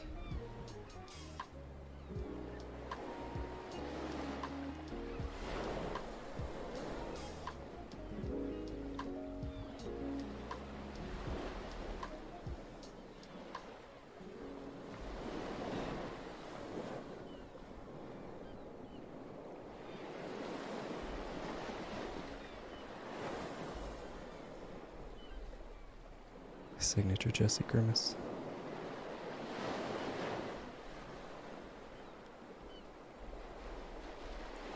Jesse with a squiggly mouth is like one of the most fun ways to draw Jesse.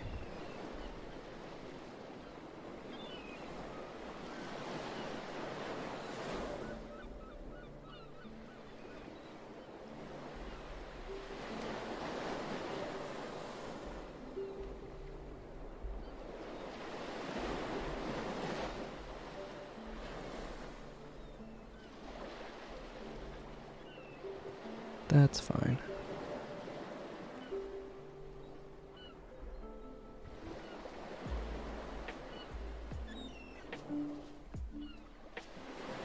So austere.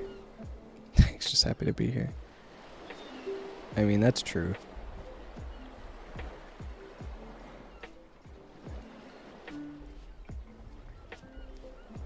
If I had to describe Tank's personality with other fictional characters, it would be a combination of Ted Lasso, for anyone who's seen that, and Doug from Up. That's the energy that I want him to radiate at all times. He's just like glad to be your friend, you know? And he wants the best for you and for all that you love. That's the kind of person he is.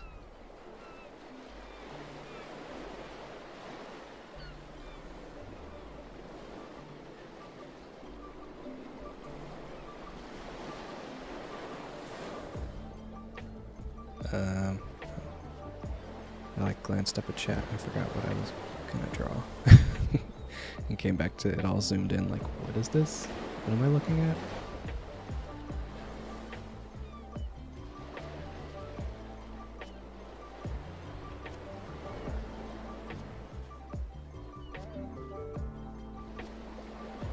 Yeah, Doug's so good. He's so delightful and pure. I love Doug. Doug's my favorite part of that movie.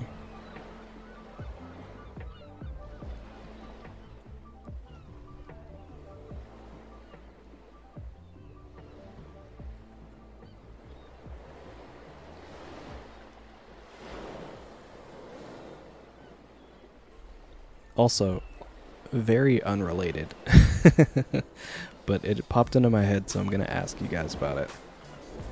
Okay, so you know that video where the dude is explaining to the other dude the Wicked Witch of the East versus the Wicked Witch of the West, and he's like very intense about it?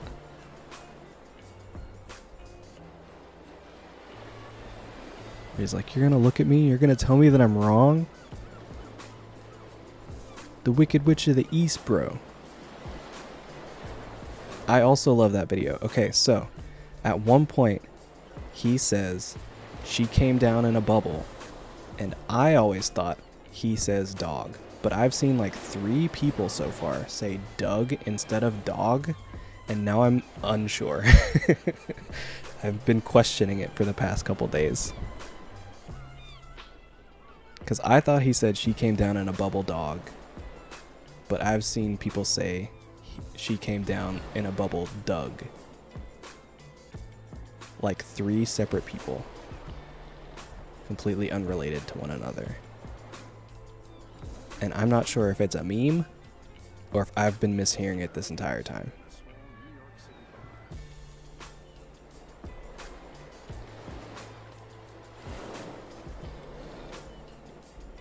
Somehow I grabbed, another weird color.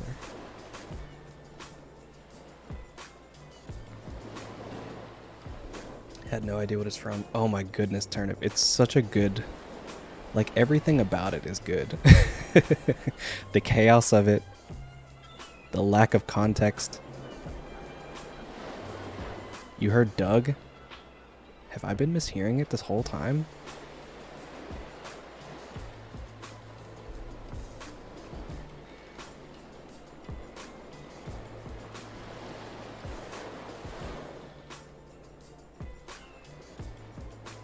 I almost like it better as dog though, because it's just like not as personal. is just like dude or bro in that way, right? Whereas like with Doug, it feels like a much more intense, like I'm upset at you specifically about this kind of thing.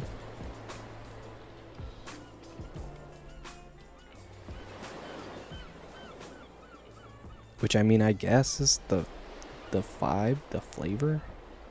I don't know.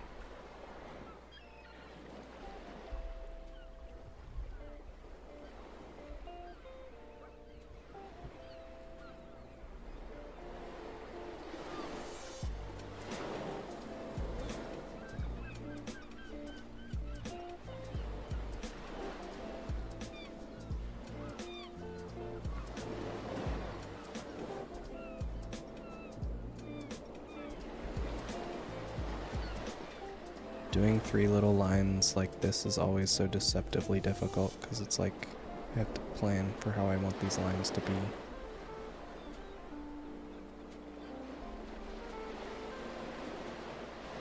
And bobbing his head is so good. Everything about that video is like perfect.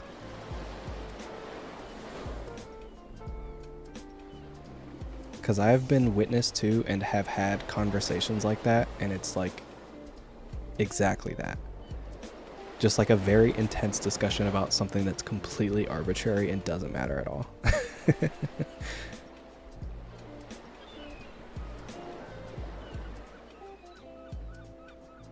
Those are so good, those kind of conversations.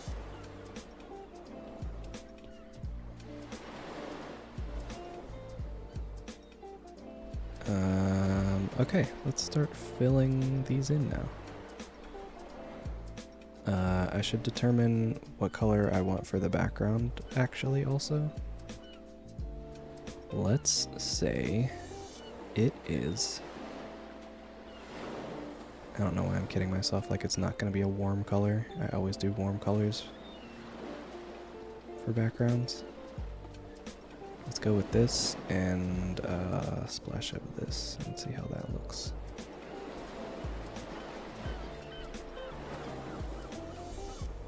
That's too dark.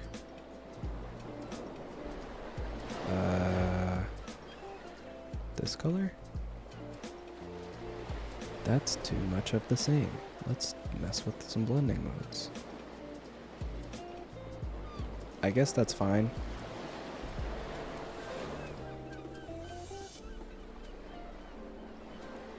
I'm gonna flatten these now so that later on it's not taking up so many layers and I can do stuff with it that will hopefully become apparent. I don't know. We'll see. Clipping mask on this and not on this.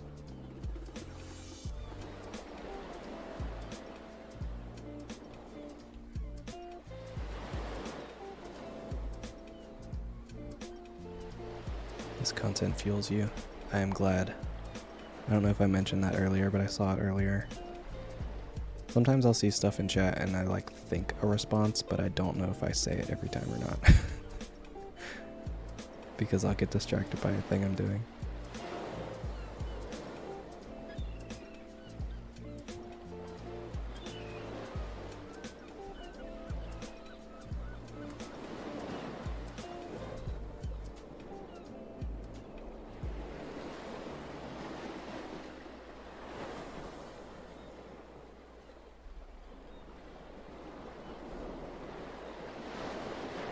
Oh, that's right.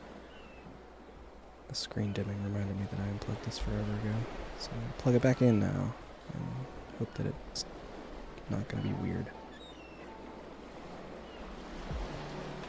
Because once it gets down to like 10% or whatever, it'll tell me, hey, you need to plug this in. But I've had it like die on me still, even when it's at 10%. And I plug it in just because the amount that I'm doing is more than the amount that it's charging.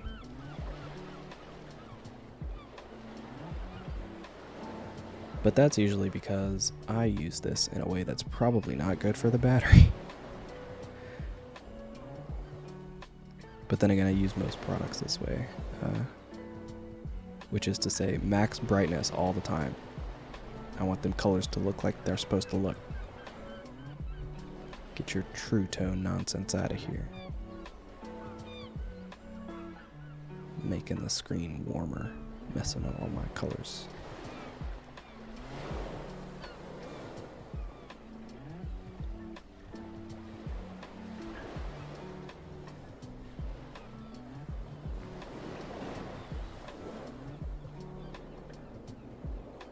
That's far too big. So since we have a warm background, we're going to make the lines warm too.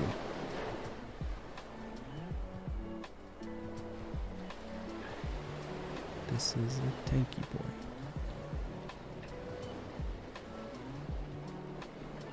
This is a Jesse friend.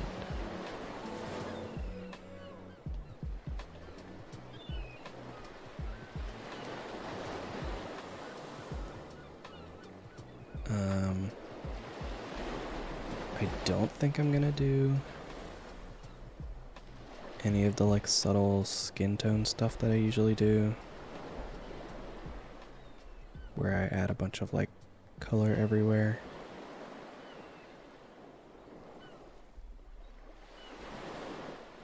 But maybe I'll change my mind about that in like 15 minutes.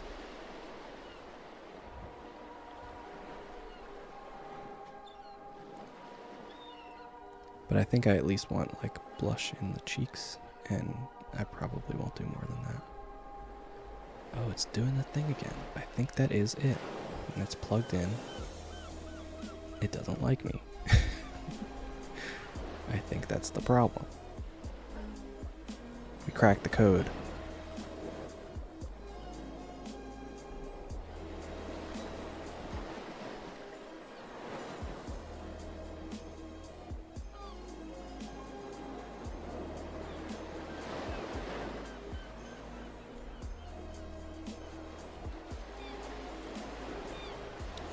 This color.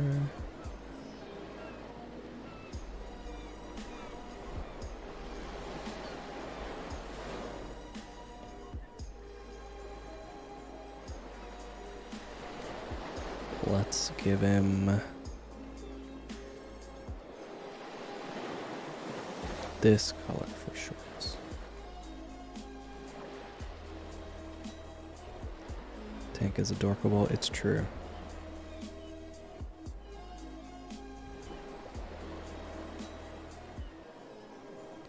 You speak the true, Jake Sully. As they say.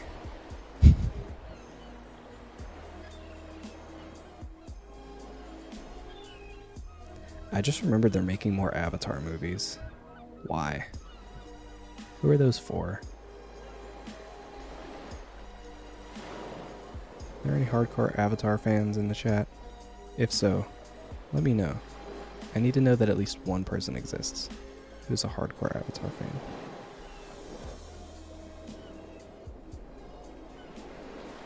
Show or movie? The James Cameron movie is what I'm talking about.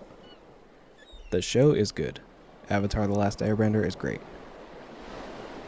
The movies, though, I don't know who those are for. They have like 4 sequels planned or something ridiculous. And like, why? Keeps a lot of animation jobs. I mean, I guess, but there are other animation studios too. Other like VFX houses and things. I don't know how far along in development they are for that though. So who knows? Maybe I'm just being like overly nitpicky about it. But I feel like most people that I've spoken to about those movies has been kind of like, about those movies. Which is why I'm so surprised that they've planned out like 5 sequels, or however many. Like, that's a lot of eggs to be putting in that basket that was only just kind of like so-so.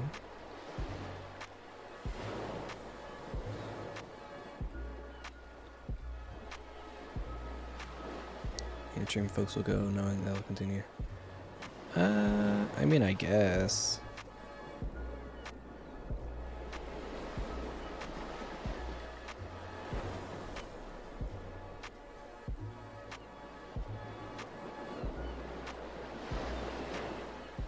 I don't know that everybody was like all that impressed about the first one, though, in terms of like what they were doing to push the boundaries. Unless there was like some stuff behind the scenes like in the industry that I'm not fully aware of, but like a lot of the stuff that they were doing at the time seemed like things that they were already doing in like the video game space for a minute. Unless I'm just like misremembering like massively the time period in which those movies came out.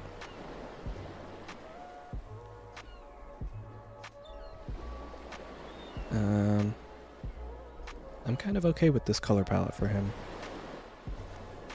I feel like I haven't really done this for him in this way before.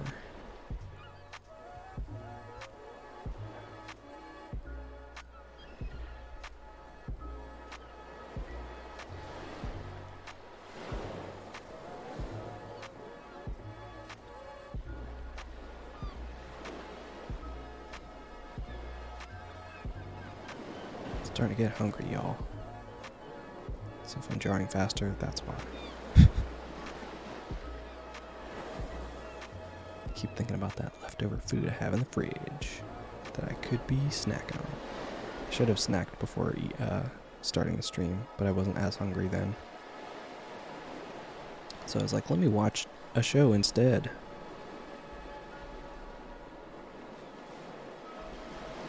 What a fool I was in the past. Kind of food? Chinese food.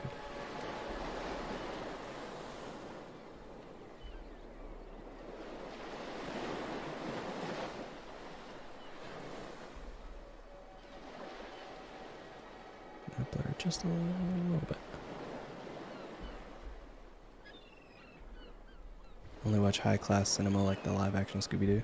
The live action Scooby-Doo was very good. Don't you be bad-mouthing live action Scooby-Doo. Oh no, that's not exactly where I wanted that to be. Actually, that's fine.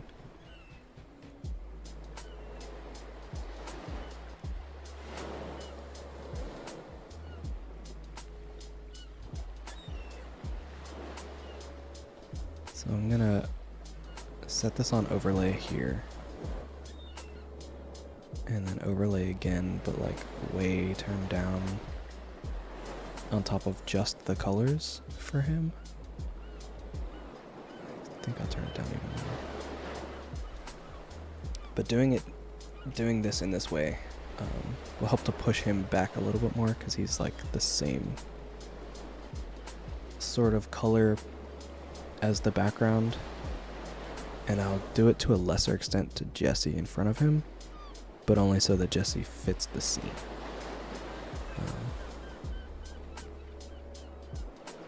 Actually, let me do this first.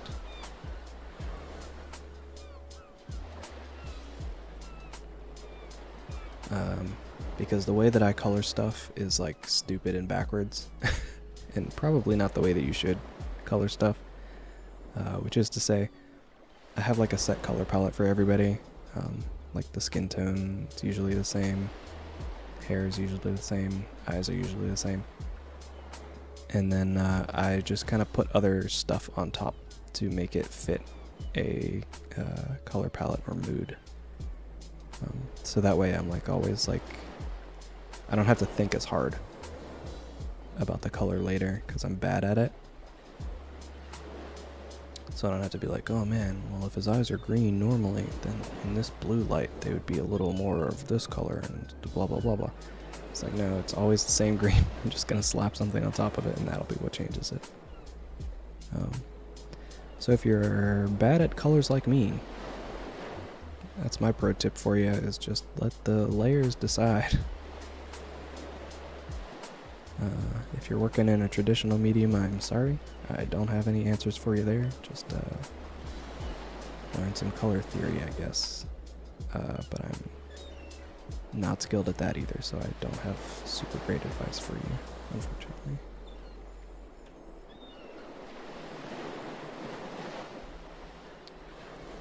But I've always been kind of like envious of people who are able to like pick out a color palette and be like, all right, I'm gonna stick to only these colors for the whole time. And it's like, wow, you really out here doing it, huh? Couldn't be me.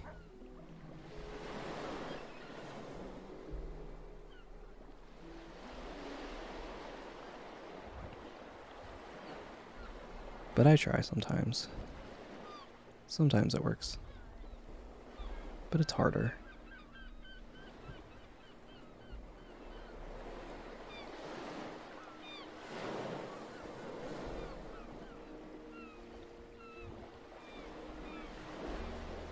Just gonna use that color for this and turn it down some. Because again, I don't want to think too hard about it. Gonna wiggle my chair around a little bit.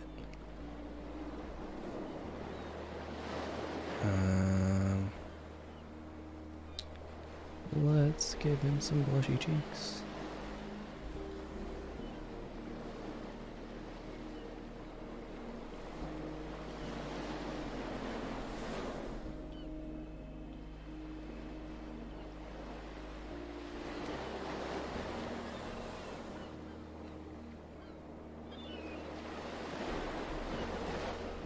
His cheeks are always a little red, but they get more red if he's super blushy, which is what will happen later.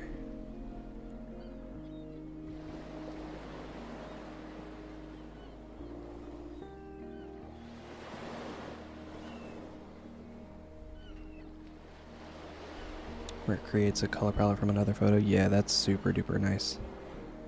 There are websites that'll do that, but having it built straight into the program itself is very cool.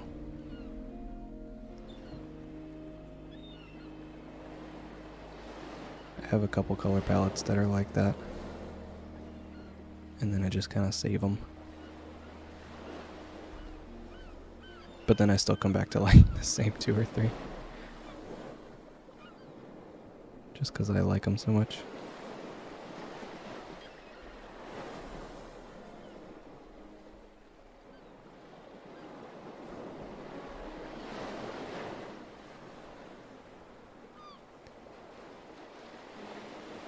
Speaking out of my process. Hey, no problem. Keep forgetting to add the blush layers. That's cool. Don't sweat it too much. It's a very subtle thing.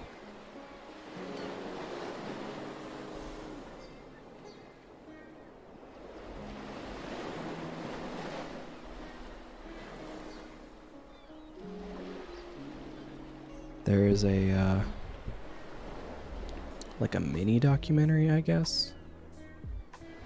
I just watched it again recently. I watch it like every now and again. Just because I like the vibe that it has, and it's only like 10 minutes long. About this artist who carves stuff out of marble. And it's like, it's like her sort of speaking over a massively trimmed down version of her sculpting a person, like a bust of a person's face and stuff. She like starts with clay and then transfers that into marble later. But in one portion of it, she's like working on carving out like the lips and the other features of the model that she had been studying up to that point. And she mentions how like your skin is like one continuous form, like one continuous shape. Like you get to the lips and it just, like, it doesn't stop being your skin once it gets there. So you can't denote those things with like a hard line. Or else it'll look weird, because that's not how it is. She was kind of describing how difficult that process can be when you're working with like a sculpture where you don't have the option of like colors and things to denote the difference in features and planes of the face. You have to do that manually on your own. it's kind of true in a similar way when you're doing like two-dimensional stuff. Where I want a color that's in between those two things. So here's what I'm going to do. Just kind of like turn that down.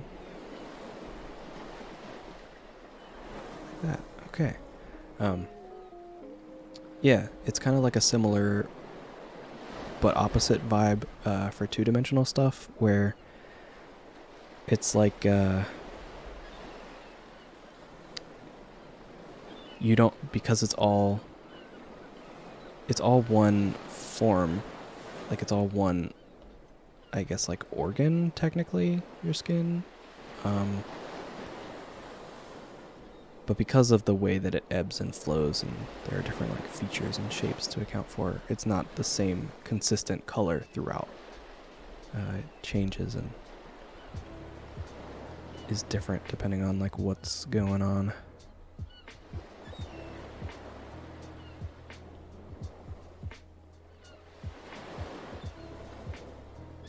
Okay, so now we're on panel 2. I usually try to account for all of the text when I do these drawings, these comics, but I don't draw all the text until the very end, generally. Just because it's kind of easy to do it all at one time. So it's like I'm in typing mode rather than like drawing mode. But that's also sort of how I work in terms of like my process anyway. I try to stay on the same stage throughout. And I break my drawings up into like stages, which I suppose is kind of true for every drawing, whether you're really thinking about it or not. But the stages that I go in generally are set up in such a way that if I was to stop at any particular stage, I would still have a finished drawing. It's just something I've sort of learned to do over time as part of the whole draw a thing every day type of thing, where sometimes you just run out of time. So if I wanted to stop after adding all of the color, for instance, I could do that, and that would just be how it is. So I kind of treat the text layer as like one of those steps. So if I wanted to stop before adding any text, I could. I won't, but I could. Just like if I wanted to stop before adding highlights and shadows, I could do that as well. That was not what I wanted from that. I completely forgot what colors I needed.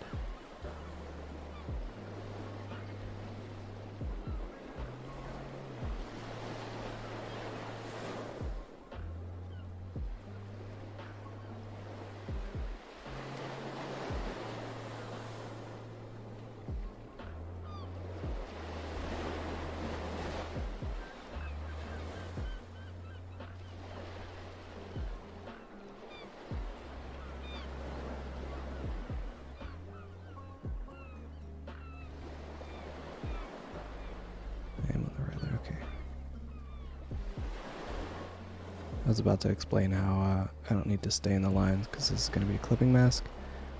But if this was the wrong layer, that would have been unfortunate. And it wouldn't have worked the way I'm planning it to work.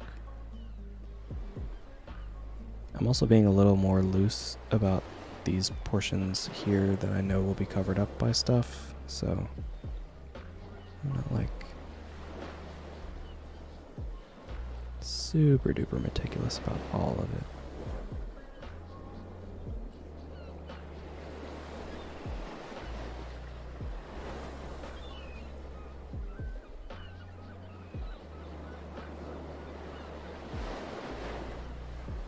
And now that I can sort of see what is supposed to be what, I can see that there are some lines that I did not erase properly. So I need to do that.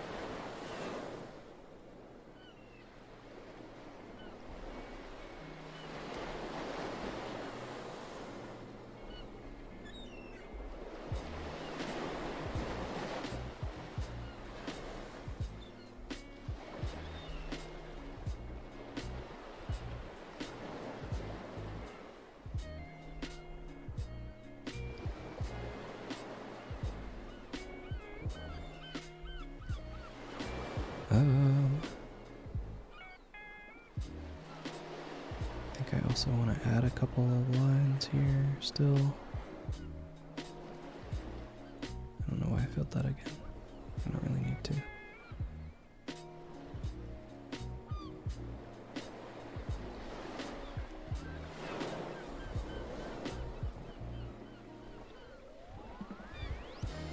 I think I used... Oh no, wait, I haven't done any lines yet for that, so... It can be this color, I suppose.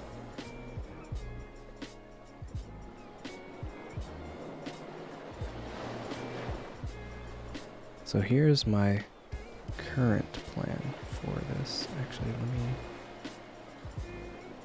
add a little bit of this to it, just to make sure I get the colors right. That's already clicking that, so I don't need to do that. So let's overlay, turn it down to like, let's say 35. So I'm gonna flatten this, right? Make sure it's not an alpha mask. And that'll be important for later, because I'm gonna do this first, actually. This color.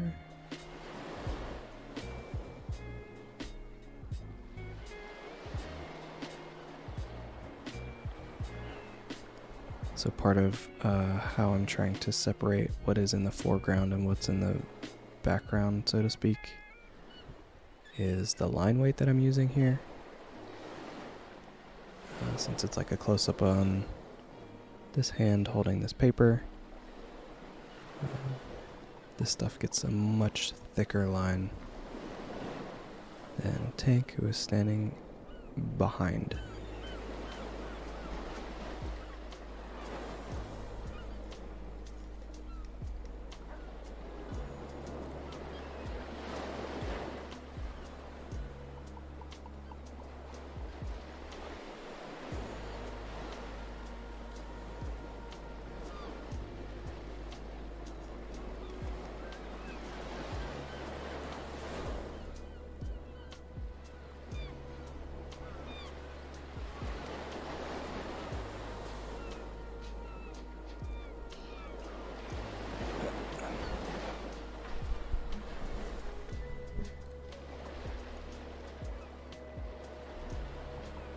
So let's fill this in.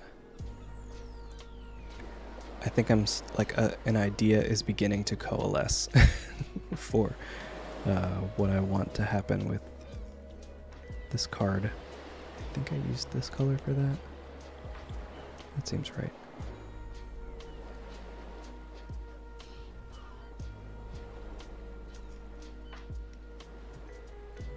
The gears are turning.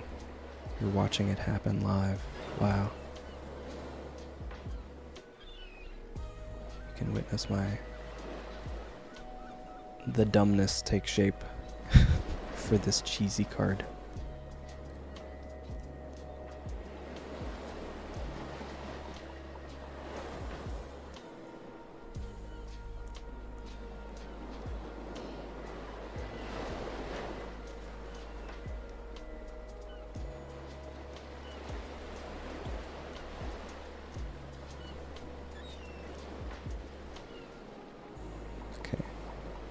So another thing I'm gonna do here to try and separate out what is meant to be looked at is I'm gonna blur this in the background.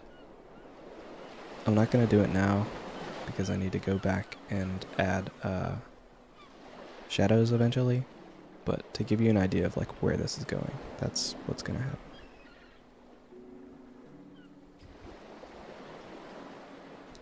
And I think I want this on here. Turn it down even more. So that's number 2. We're just speeding right along here.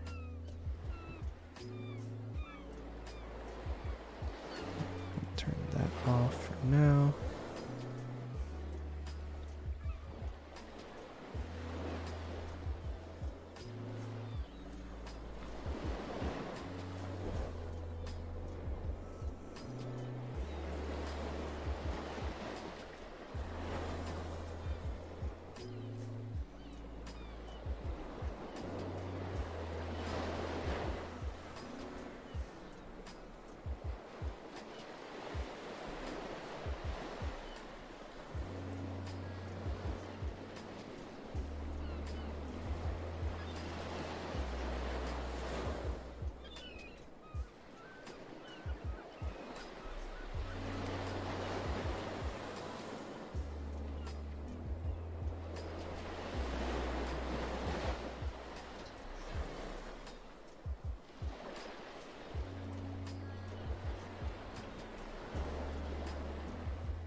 Oh wait, I hit clear. That's not what I wanted at all. Ah. Where's the thingy? Here it is.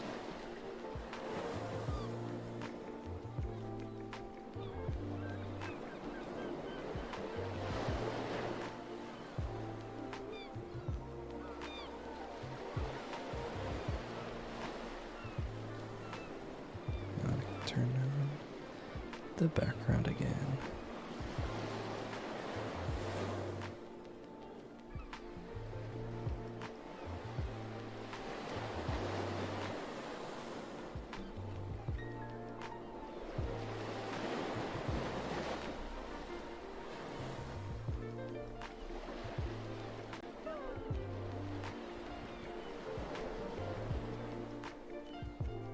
Just sort of generally trying to place these evenly.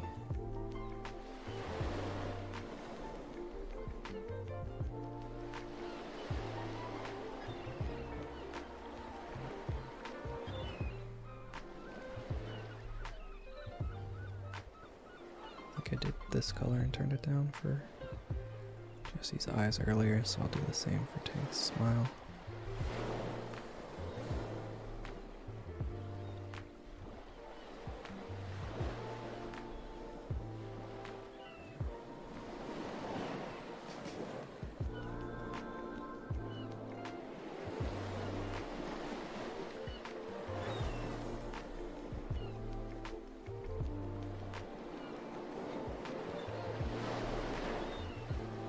Now that we're essentially on the chill vibes coloring book portion, how has everybody's day been going? I hope everyone's having a wonderful Valentine's Day.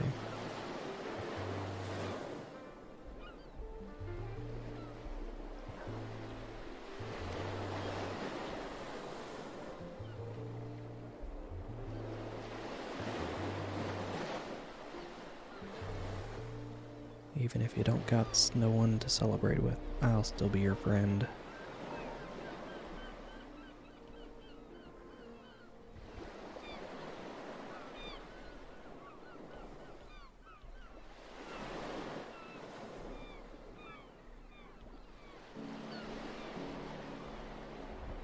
Oh, I almost forgot about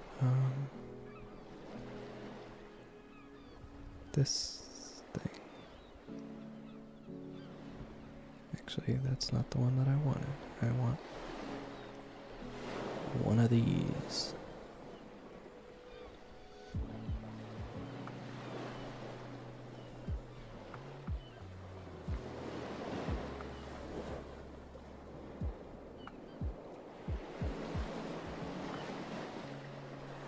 Will I still be your friend even if you do? Of course I will.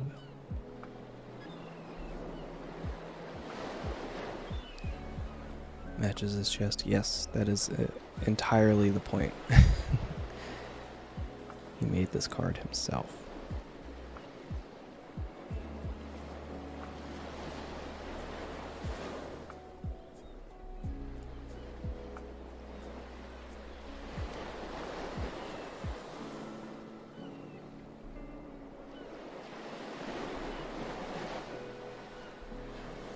Also, I think I've determined what I want the card to say. It's gonna rhyme.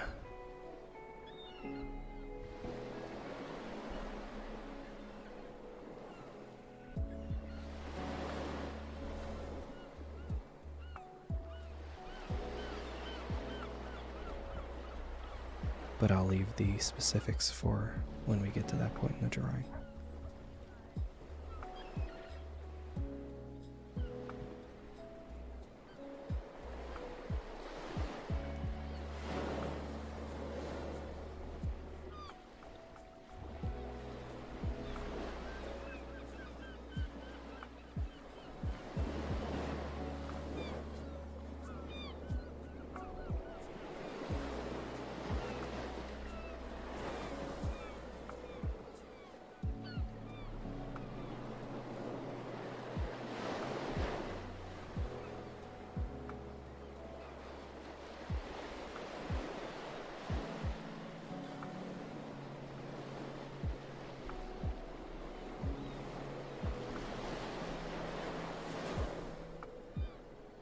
Adorable.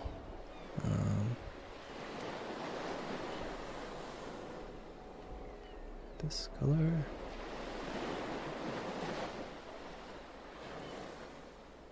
I don't need to go that. Don't need to go that wild. I'm scribbling in the colors for this. I can just do it like I've been doing everything else. I don't know why that was my first impulse.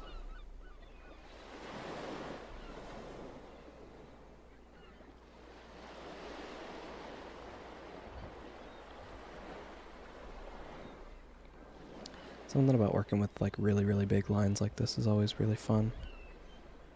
I feel like it makes I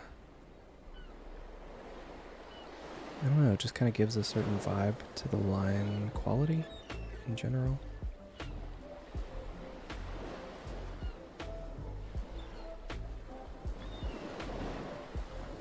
Makes it a little more fun for me sometimes.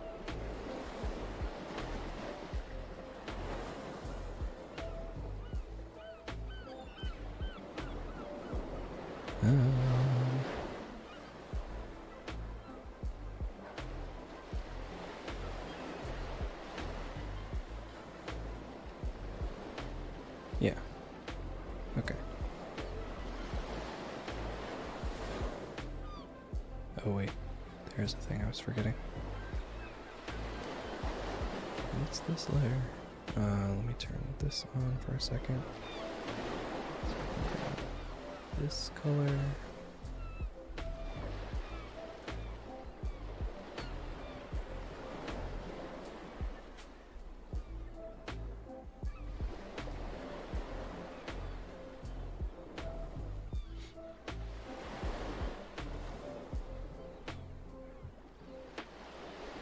And we're on the last one.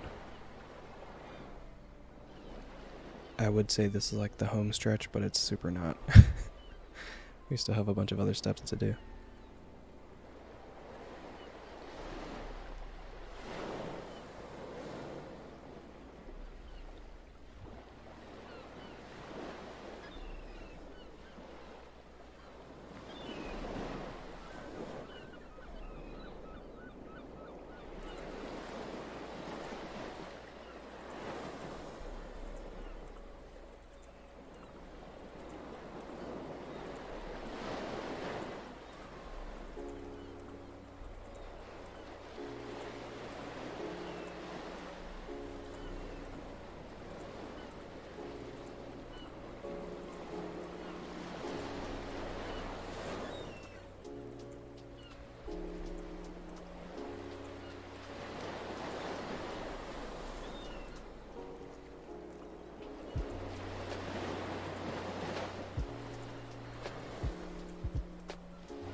like to do this little trick.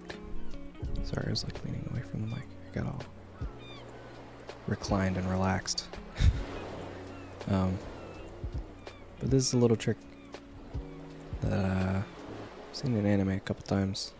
I feel like I point it out every time I do it, but whenever there's like two things that are like very, very close together, you just sort of omit parts of the line that separates them, and it will help them to appear even closer. But that's like part of the reason that whenever you see like an anime character mouth, why it's never like a continuous line, it's always like kind of broken up. That's part of why that happens.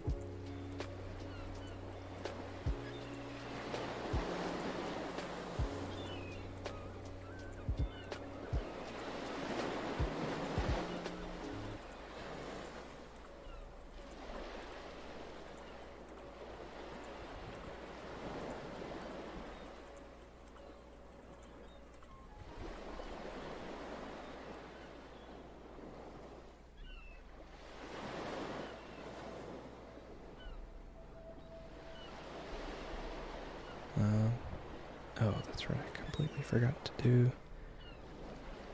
his beardy thing. That's fine.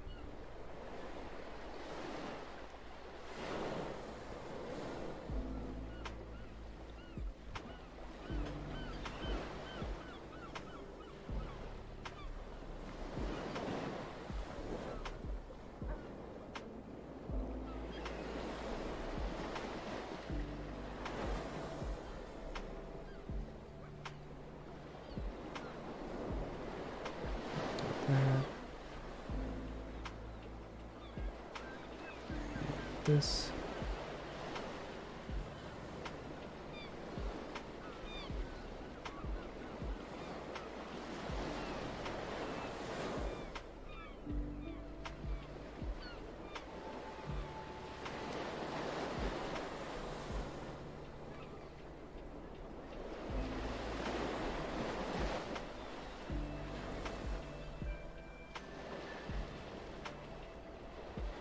Now for the big blush. The one that you've all been waiting for. Probably.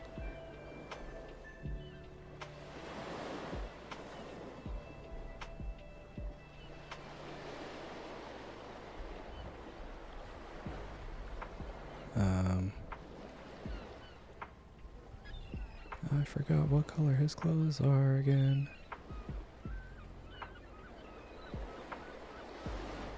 Should have added all these like adjustment gradients afterwards.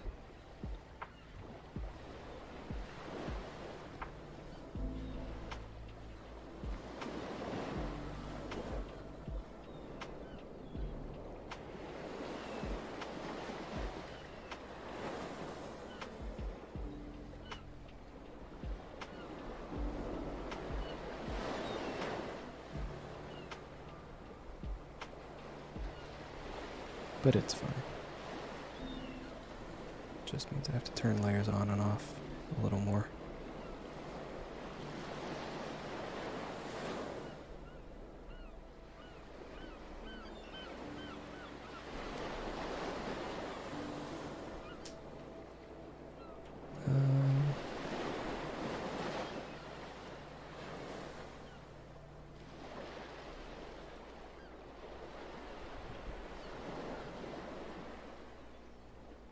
Pants.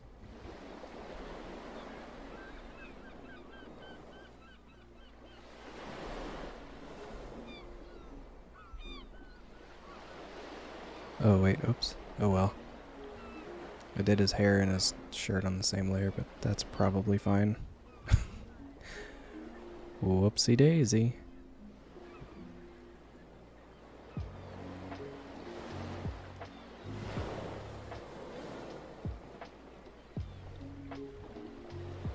And also what I think I'll do is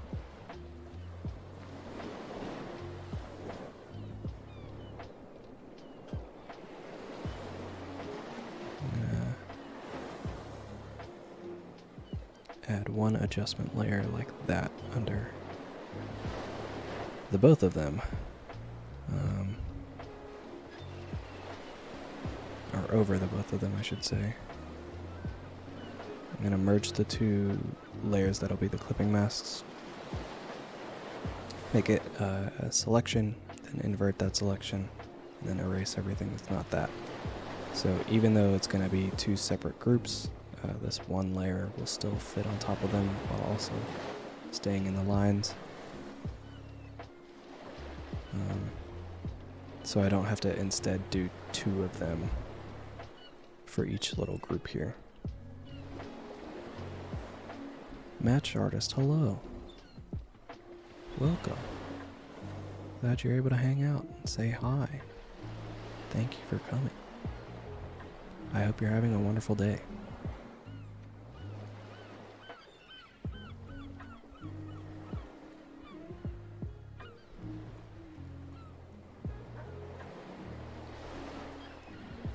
Stream is going alright. It's been nice and chill. Just out here drawing some friends. Some good boys.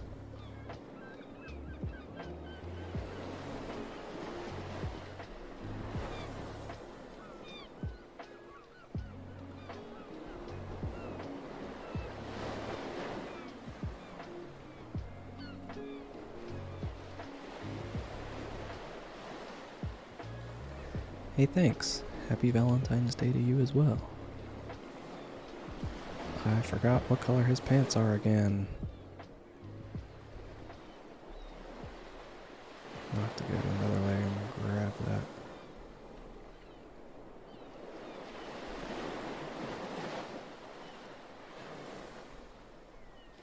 I know like which palette it's from, but I can't remember which of the two colors that I think it is. Unfortunate. Why, thank you, Maximus. I hope that you're having a happy Valentine's Day as well. Okay, so... Whoops. Gotta turn that off and turn that off. It's this color. Turn both of those back on.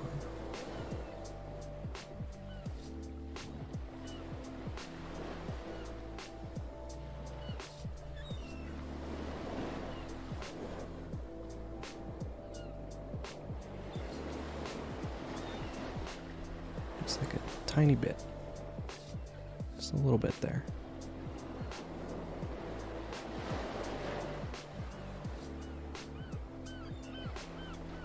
Put all these up.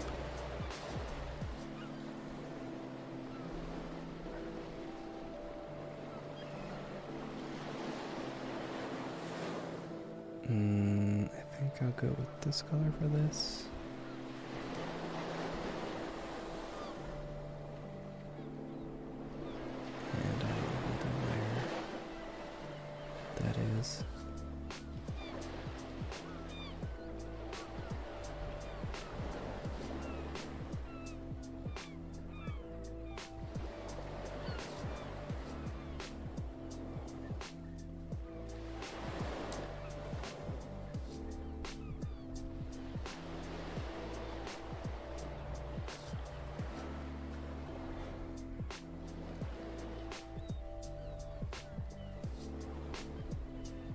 The blushes have become one.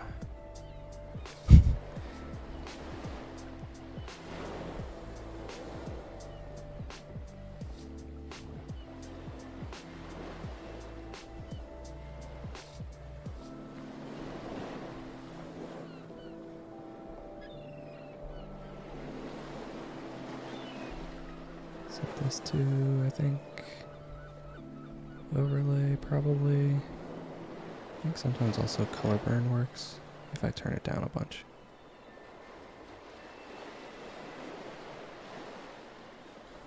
I think for this one I'm going to go overlay though.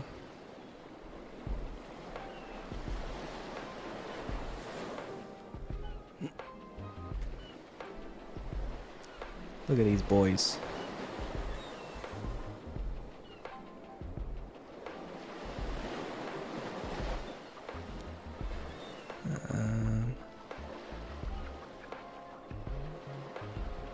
Okay. Shadows are going to be this color, I've decided. And I'm also going to try and keep them fairly simple.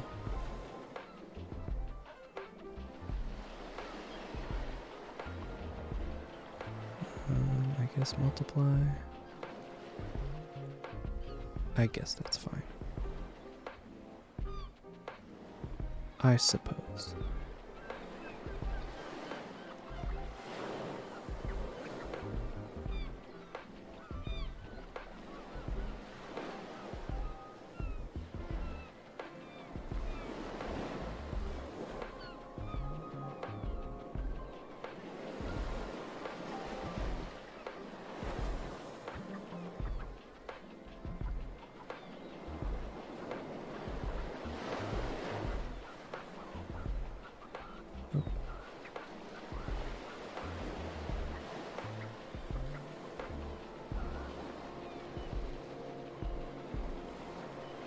I think this, like, paper is going to be unironically the hardest thing for me to figure out the shadows for.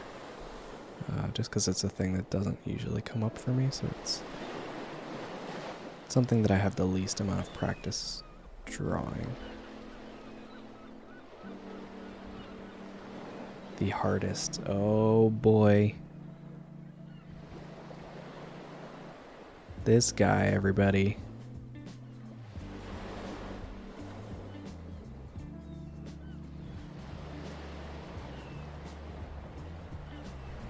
Got us a real comedian out here.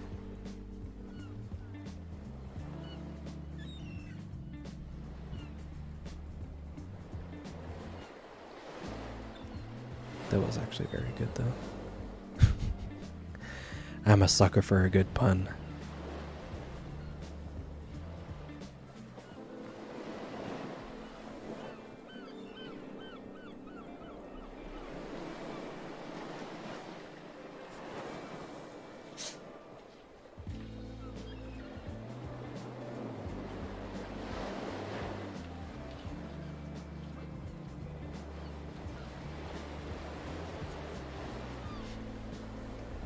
I'm over here being thirsty. And then I remembered that I have a drink sitting literally right next to me.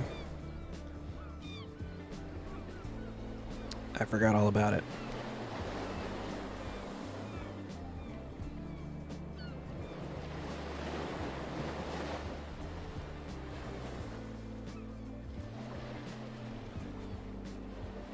Buns are hard.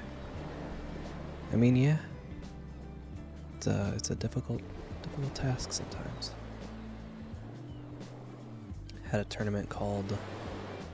Oh, the chat moved right as I was starting to read. Called Punderdome. Oh man, you should have done it. That would have been great. Rico, hello.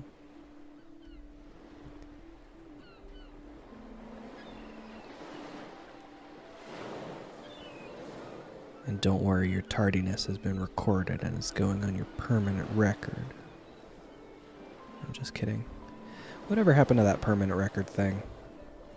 Was that like a thing for real? Or was that just like a thing they said to kids to get them to behave?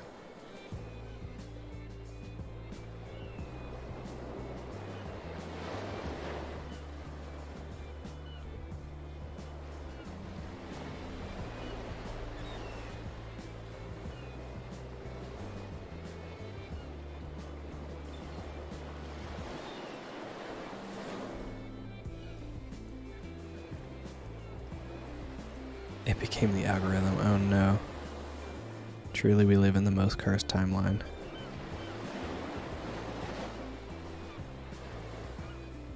What a horrendous time to be alive.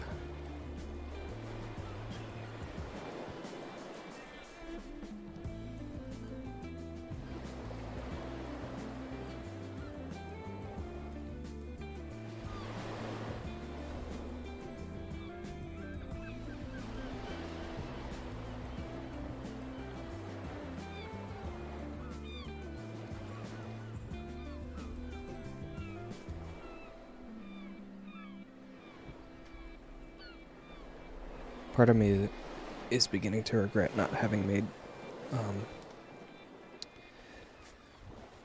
all the line art stuff the same layer, because it means that the shadows take like twice as long. Because generally I do the shadows so that they are beneath the line art layers. So that way that the line art is like a consistent color throughout. But the downside of that is when working on things like this, where I didn't really think about that beforehand, it just means I essentially have to have twice as many layers for my values.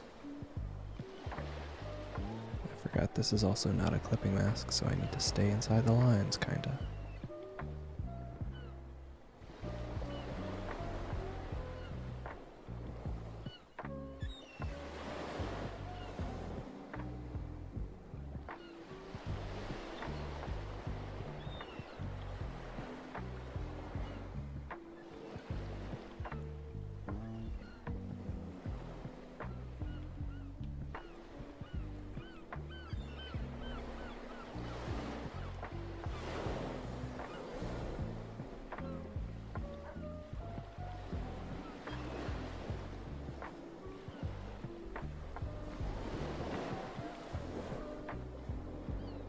You talking about the algorithm reminded me of that thing about how Facebook said they were going to pull out of, or how Meta said they were going to pull Facebook and Instagram out of Europe, and then they were like, no, just kidding. Because Europe was like, yes, do it.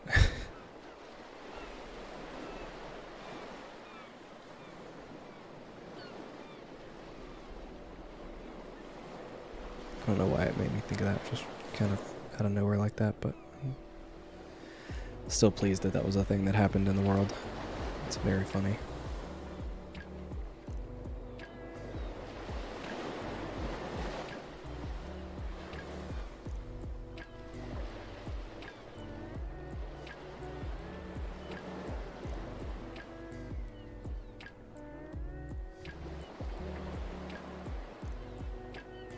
It's a shame it didn't happen. I agree.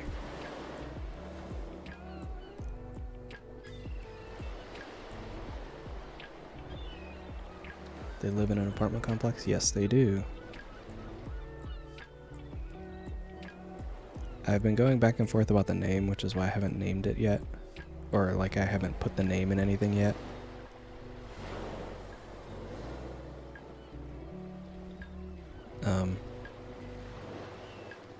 And about the specifics of, like, what the exact arrangement of their living situation is. But, basically, they live in the same complex, and the number of their apartment specifically is similar, which is like kind of a part of how they met,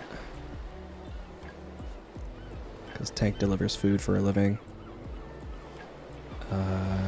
and he got an order that was like, deliver it to this place. He was like, wait, is that my place? And he's like, he gets there. And he's like, no, it's not actually. It's some other guy. And then Tank, being Tank, tried to use that as like an icebreaker for conversation of like, oh man, isn't that crazy? And Jesse just like completely ignores him. That's generally how their first interaction went.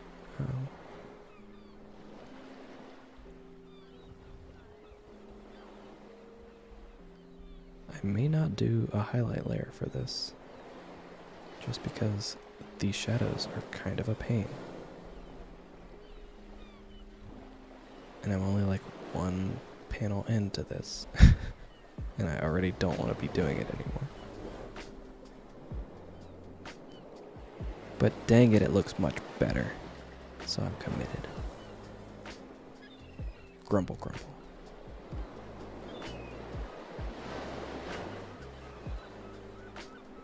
But yes, Tank, Jesse, and Felix live in the same building. Everyone else lives in a different place. Oh, they've evolved to be half frames. Yeah, I mean, they were half frames. First they were full frames, then they were half frames along the bottom. Because I specifically didn't want to do the anime thing where it's only half frames with the space along the top. But then it came to, like, I came to realize that they do that because the top part usually is the part that intersects with the eye. So when you don't draw that part, you can show more expression through the eyes. So it has become this way now so that you can see his eyes more often. I was like, dang it, they did it like this for a reason. It's one of those times where it's like doing something different for the sake of being different isn't necessarily a good thing, always. And yes, Rico, this is a comic. We got 4 panels today. This is the first.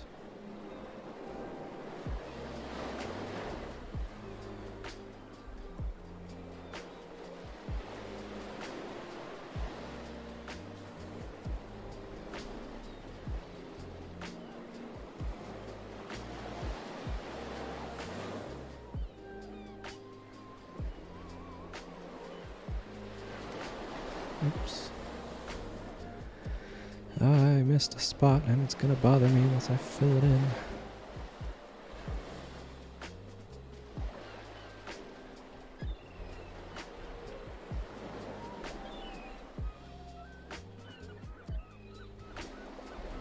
You love to see it. Yeah, they're fun.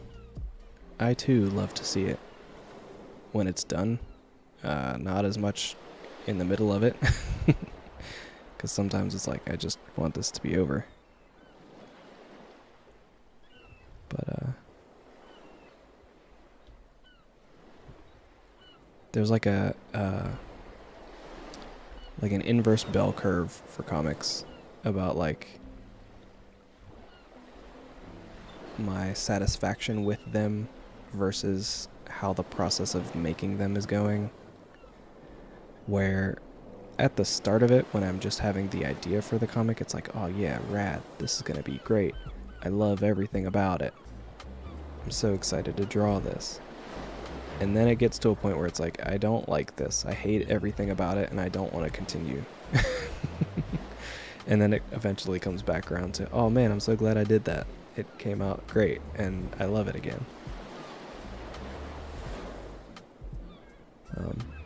So we're currently in the trough, the valley, the bad part of the bell curve where I'm like over it. I'm just kind of doing it because I know that I'll like it by the end. And because I've started all of these shadows, so at this point it's like, well, now I gotta do them.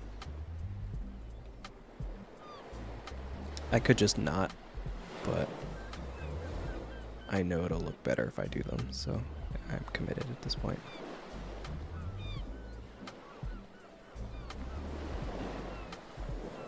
It's like, grr. We hate doing additional work. But also, it's probably gonna be worth it. It'll probably be worth it.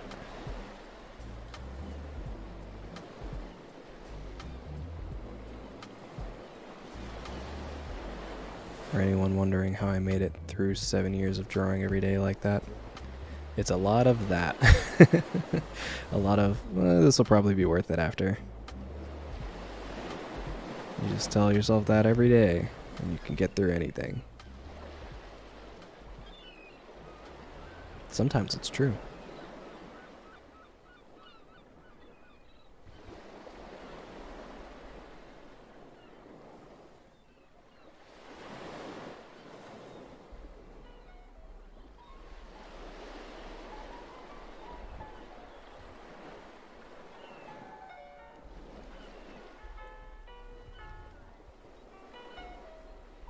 Trying to keep the shadows on his hair pretty simple though.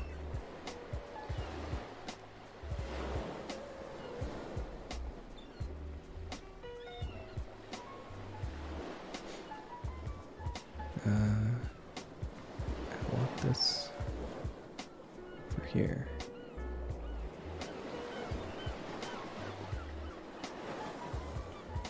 And we'll put it here.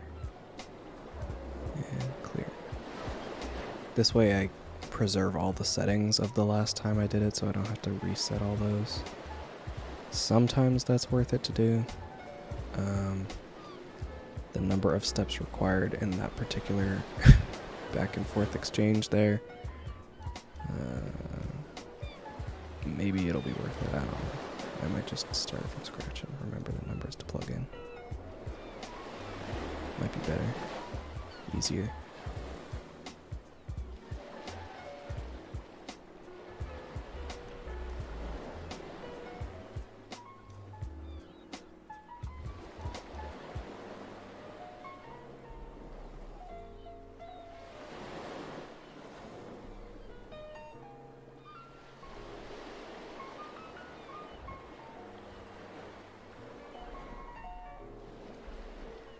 But now that I think I've landed on what I want the card to say,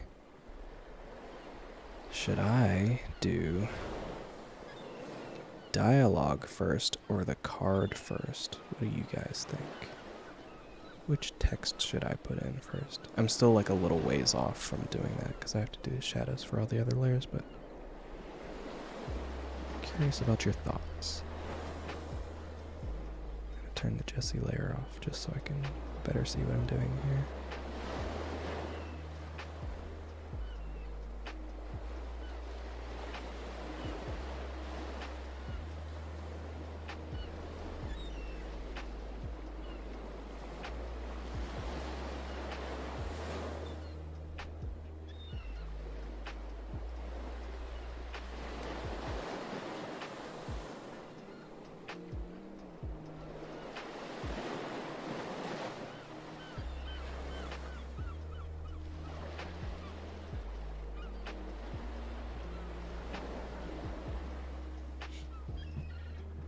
Card's gonna be the punchline, so dialogue first. Okay.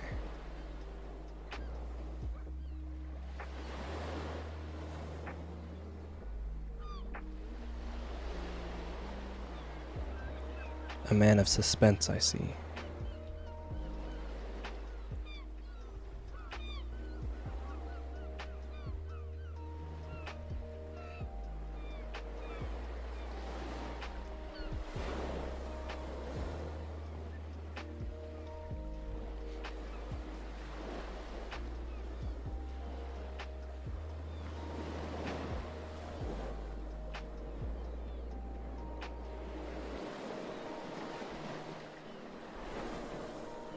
Not all to mention in polite conversation.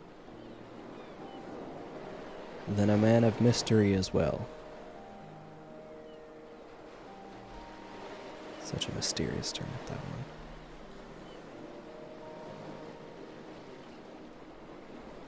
Mysterious turnip sounds like, I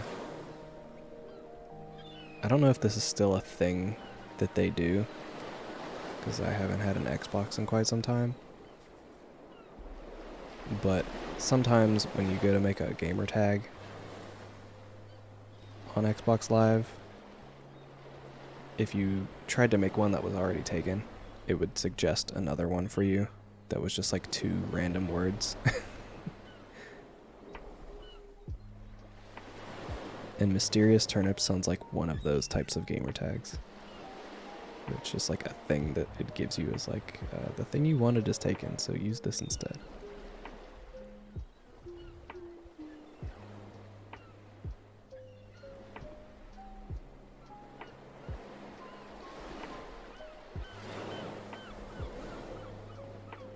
Reddit did that? I didn't know it would do that.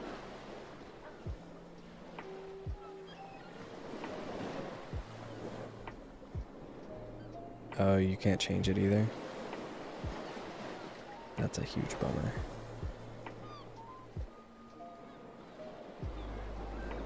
I'm not sure if this is exactly how this shadow would work, but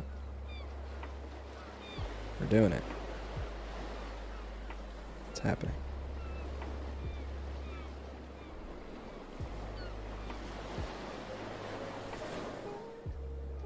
At this point, too lazy to make. Yeah, I don't blame you.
So far, I've been generally fairly lucky about not having to come up with a new name for most things online.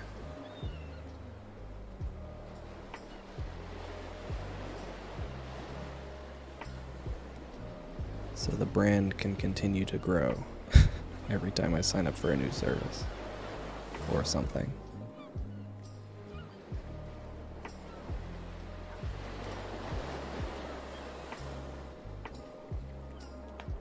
It's great for like online games though with friends, because you usually get to skip that whole, alright, I'm gonna add you on this new game we're playing, what's your name on here? Because my name's almost always the same.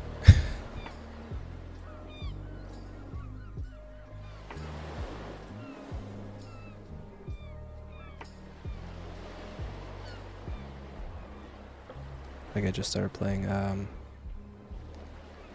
Lost Ark. I'm giving that a try.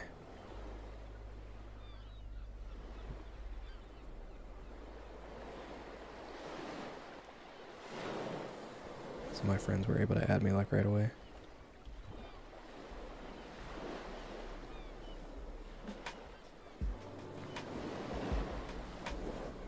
Still not sure how I feel about it. It seems okay for now, but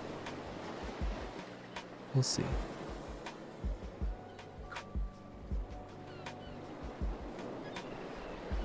I feel like I'm gonna lose interest in it fairly quickly, though, because something I didn't consider when I was like, yeah, let's play, is that new Destiny content comes out in like a week. After not having come out for what feels like a year. So all other games will cease to exist for me for a little while, I think.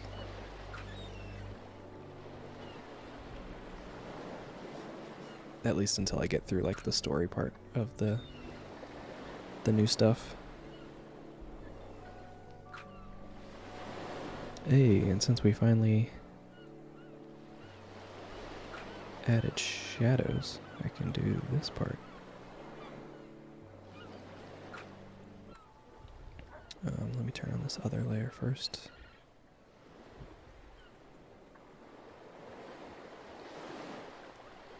Just need to blur it a little bit. Just enough so that it's like out of focus, but you can still see what's there.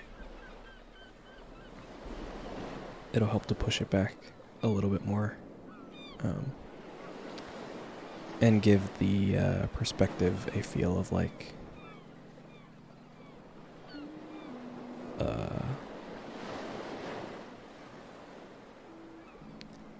a more shallow depth of field on the camera. Like it's a macro lens really looking at his hand and not at anything else.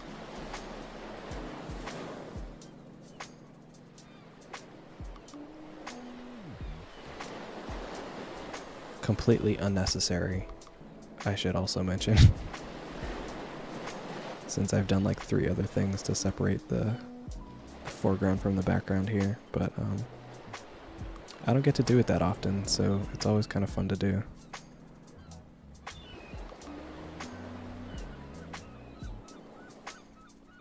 Just gonna put a big old shape here for this spot where his thumb is. And a little bit of shadows here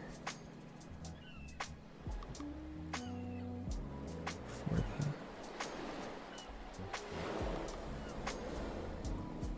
there's got to be like a proper name for this part of the thumb, but every time I refer to this part, everyone just calls it like the meat of the thumb.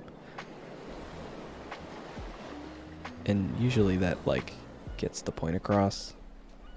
So I don't think I ever really learned what the actual proper name for that part of the thumb is.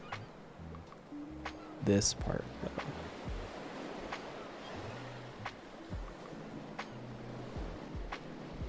I'm certain there's like a scientific medical name for it, but everybody I know just calls it the meat. That thumb meat. The heel? That doesn't seem true.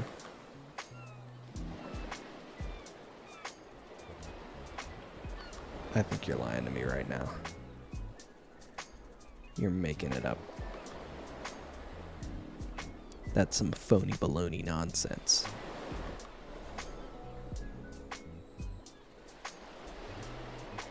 You are mysterious, it's true. Can't trust anything from this particular turnip.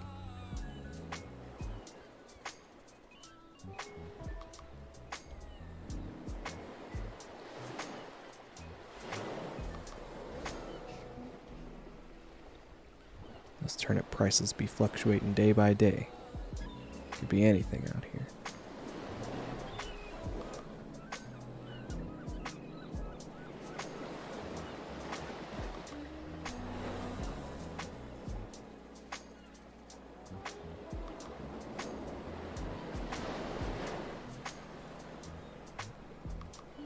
So chaos.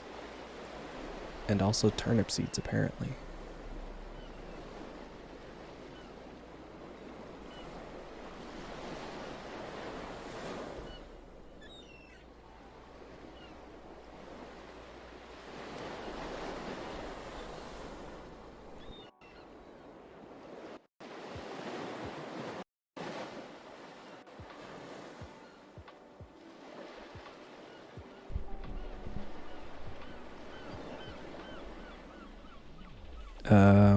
That was weird. My microphone is still kind of broken. It's like one cable that's broken. Let me know if you guys can't hear me. I guess you wouldn't hear me asking, but it seems to be working again. So I'm hoping you can hear me. But the way that my mic is set up is this one particular cable is being pulled in a direction that is probably not very good for the cable. Actually, I know it's not, because that's what's causing my mic to stop working sometimes.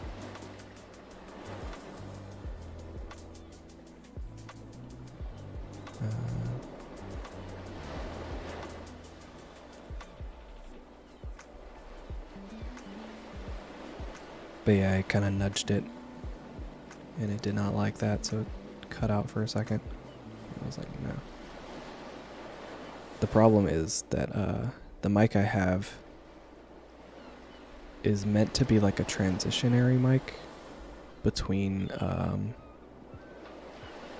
like USB microphone and XLR microphone. So because the USB part is the part that is breaking, I'm debating on if, like, I could just get another cable, but I'm debating on if I want to make that transition to like an XLR thing properly, finally, after all this time.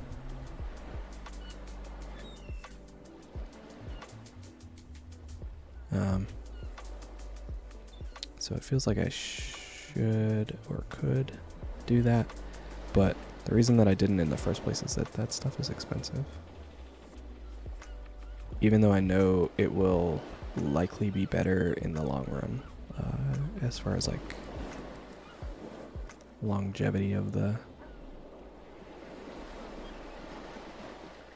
product itself, I guess. I don't know. It's basically, do I want to spend the money that I was putting off spending now? Because I didn't want to spend it before.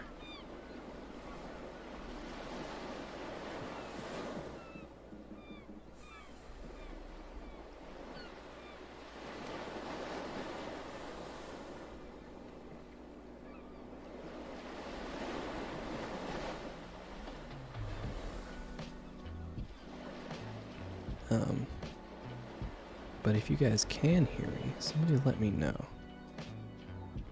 Because no one has said anything since it went out, and now I'm starting to become slightly anxious about it. Am I speaking to the void? Can nobody hear me?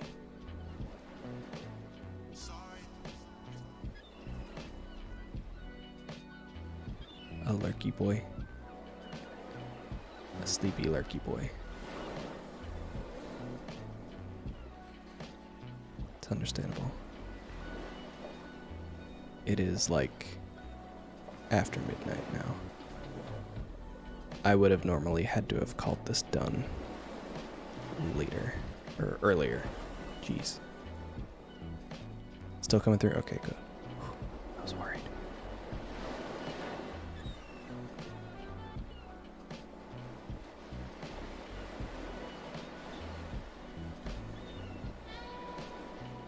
Reading a story? Nice. I hope your story is going good.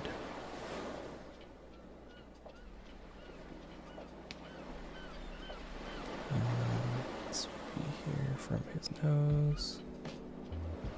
Even though you don't see his nose, you can still see the shadow. So if I didn't draw that, it would look weird.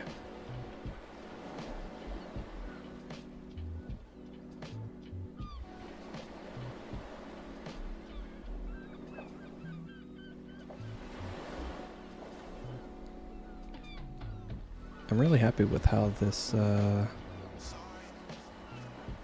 particular pose is going. Now that the shadows are on here.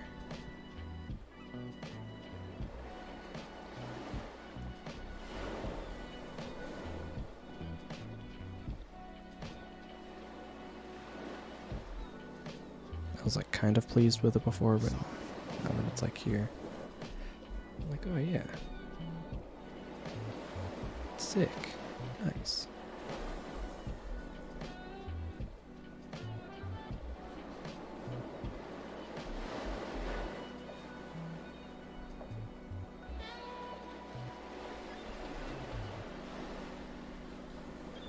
Look at this guy.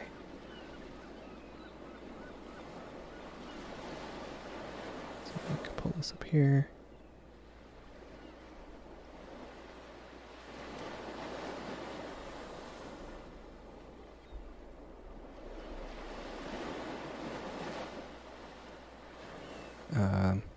There was like a voice that would appear in that song that just ended.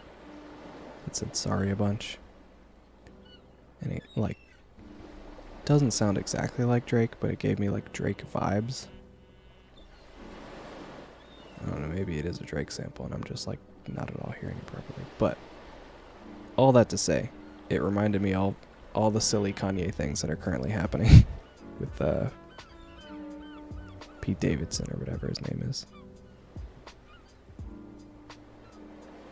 And I just love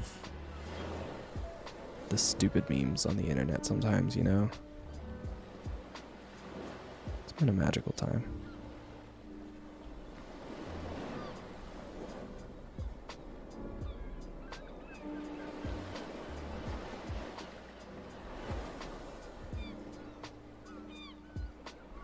Wait, is the "We Love Him" in reference to Tank or in reference to Kanye? I'm not sure.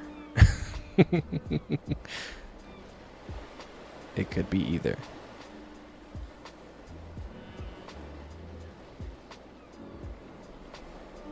Dinkelberg.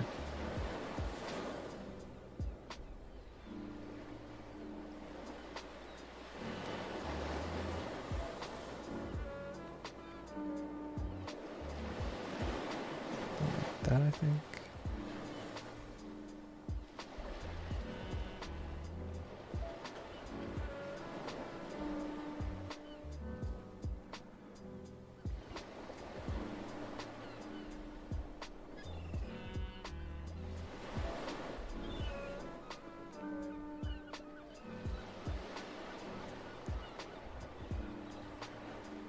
But yeah, the Dinkelberg feud has been pretty delightful to watch unfold.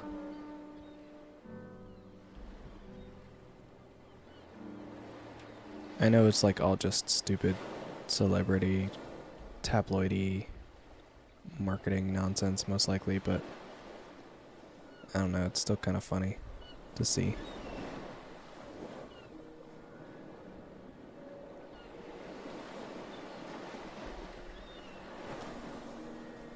But I hate that sort of like drama for the sake of drama type stuff normally. It always gives me that like YouTuber drama vibe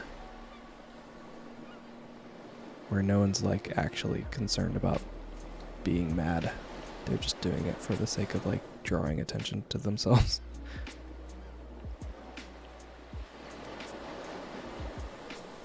And that's always kind of an annoying vibe.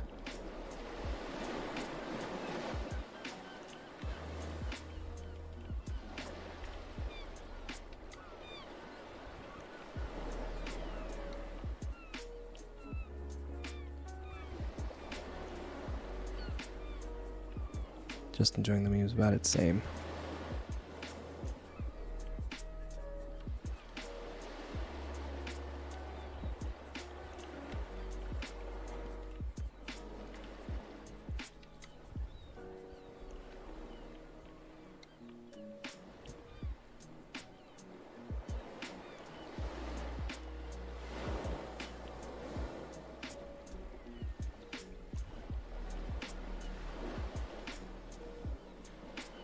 That's generally my reaction to most things that occur online, though, where it's like, I don't really care about this thing, but the memes about it have been pretty good.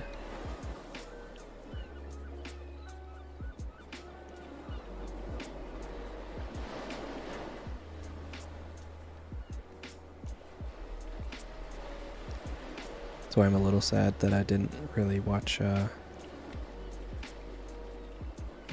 Super Bowl this year. I usually do, even though I don't care about football very much. But events like that, especially the halftime show, are usually when folks are like very online. So everyone's kind of talking about the same thing all at the same time.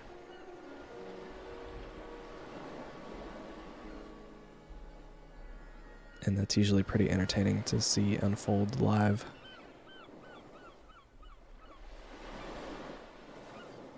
Like, I don't really care about the actual game most of the time, but sitting there with the game on while scrolling through Twitter is usually very good. Tired Coffee, hello!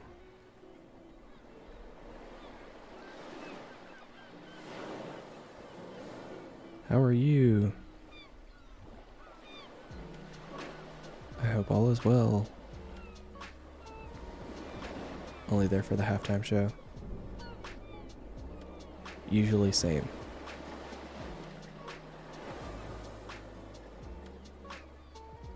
This particular instance, I was watching something instead. What was I watching? I was watching, it was like the least interesting thing that I probably could have been watching, for anyone that like was not in that community at the time. But if anyone out there was into Achievement Hunter early on, Ray from Achievement Hunter posted a stream on YouTube where he was like watching old content and sort of reminiscing about it. And that was like the era of it that I was into it. So I was kind of watching that and reminiscing along with the chat.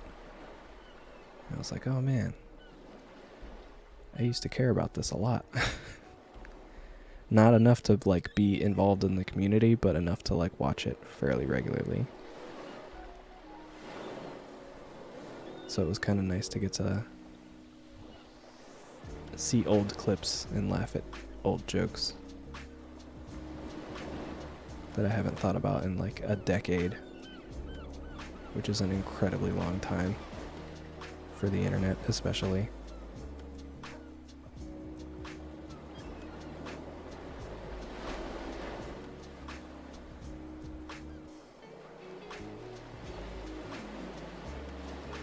A good kind of vegetate the brain channel? A little bit, yeah.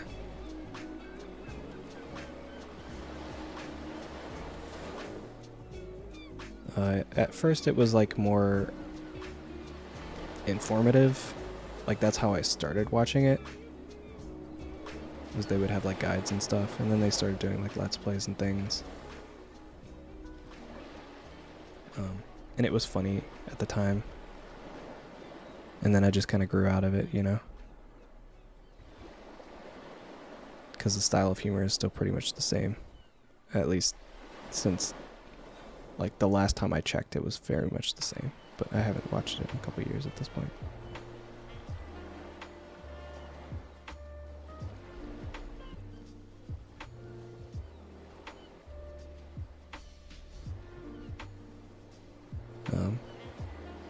But even while like reminiscing about it, he was kind of saying the same things where it was like, yeah, we're just being loud for the sake of being loud.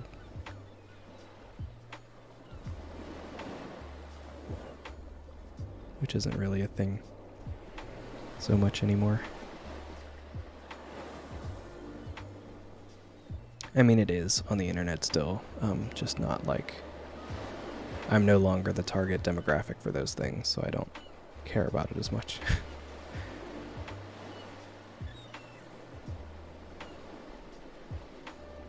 But I still see it every now and again, like it's still extant in the world, I suppose. It's still around, it still exists.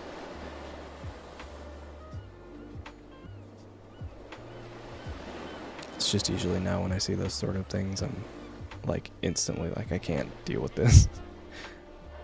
I need something else.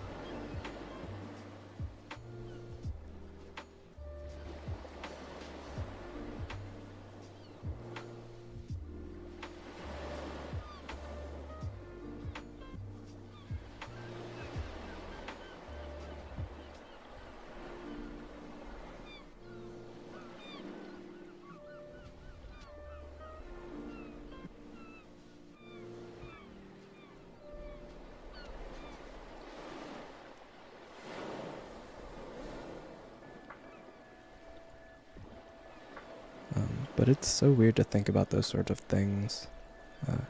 I feel like everybody in at least my age group and younger at this point can sort of think about like a person online or like a group of people online that they sort of like were influenced by. And whether or not those people are around still doing things, or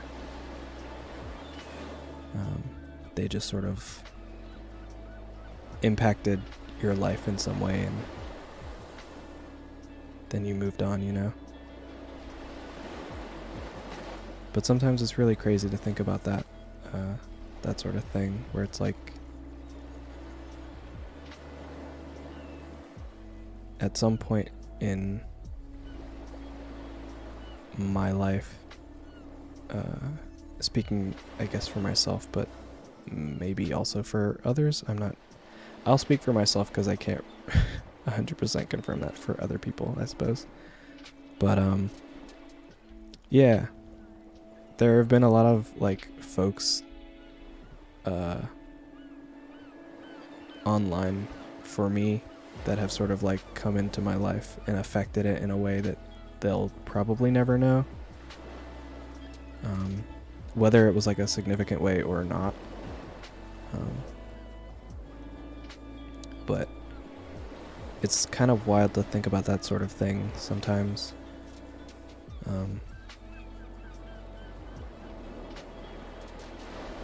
Where it's like, oh yeah, I used to, like as an example, especially like my freshman year of college, I was like reading so many webcomics. Like every single day I had at least 3 to check on because there was an update. For like, so like each day of the week I would have a new thing to check because everyone would like updates on different days and stuff, right? And there were so many good stories and so many wonderful artists that have like influenced like me in an artistic way, in a narrative way, with some of the stories that sort of impacted me in that regard. But then over time it just sort of became like that's a lot to keep up with while also dealing with like school and work and stuff like that. So eventually that sort of thing was just like, oh man, I wish I could keep up with those, or at the very least like see what those people are up to now, and I wonder if they're aware that they had an impact on me at that point in my life.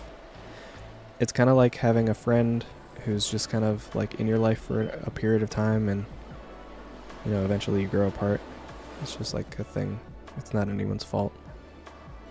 It just happens. But the difference is that when it's a friend, like a person that you know, that person also has a similar time that they can reflect on someday to be like, oh, yeah, I remember hanging out with that person and doing stuff. But in the internet world, that's not always the case, and in fact is not often the case, where you can have such like great and impactful memories of a person and things that they did at a time in your life, that like they have no knowledge of. And sometimes like there's something about that that's very, I don't know, like wonderful, powerful, something. One of those kind of words, like a very profound kind of feeling. It's like one of those feelings that you feel like there should be a word for it, but I don't know that there is. So I'm sure someone somewhere will coin a word for it one day, but it's like a type of parasocial reminiscing, which I guess might be the name for it, but I don't know.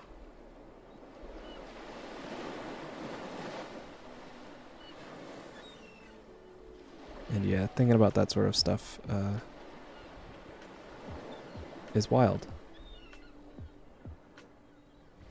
Because it's like at a certain point, this was like very important to me and my day-to-day. And then just over time it became not very important at all. And that's okay.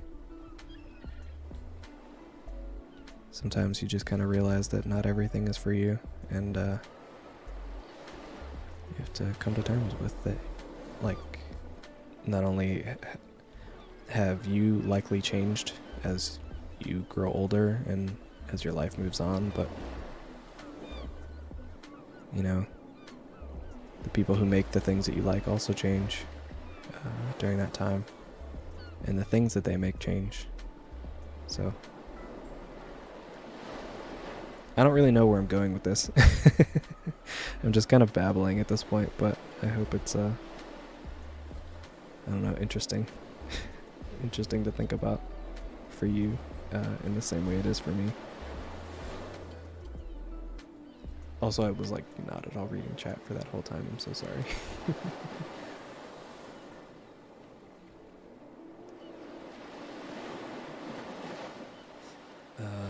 Oh, Hannah Is Not a Boy's Name is a good comic. I do remember that.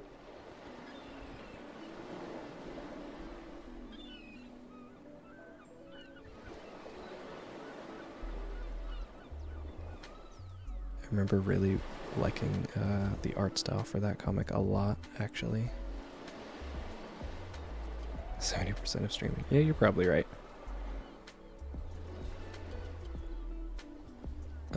Okay. I think we're finally at the point where I can start adding text to things. So let's do that.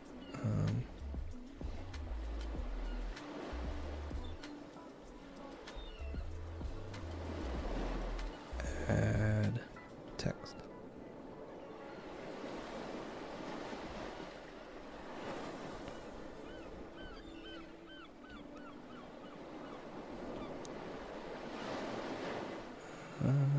Whoops.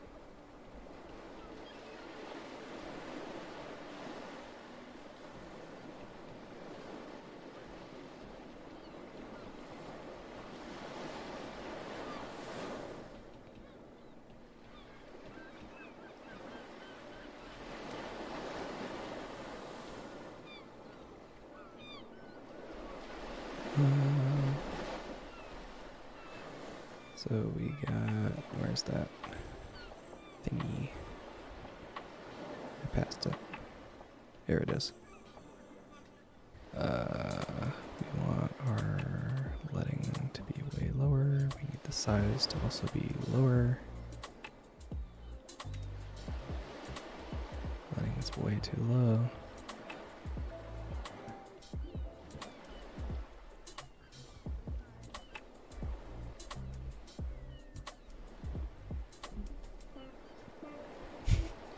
I did it. I added text.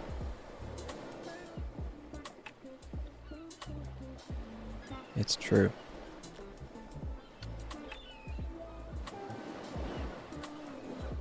I was gonna put this just behind Jesse, but now I'm thinking I might put it behind Tank as well.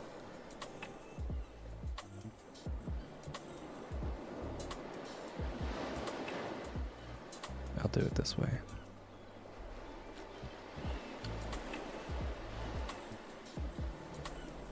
Always wanted to see how my text is done. Yeah. It's not like not like anything especially magical. Unfortunately, I guess. I don't usually handwrite texts for like speech. Just because I want to make sure it's like legible, and I also don't want to take 8,000 years to do a thing, right? I think I can move this up a little higher, a little further over before adding that tail in there. So I will. I'll rotate it some. Something like that.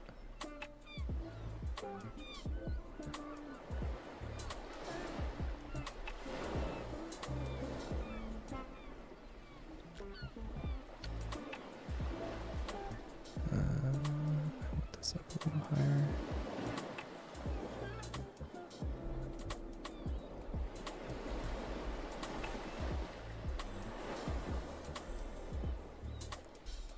Any Procreate users out there, if you have something selected like that,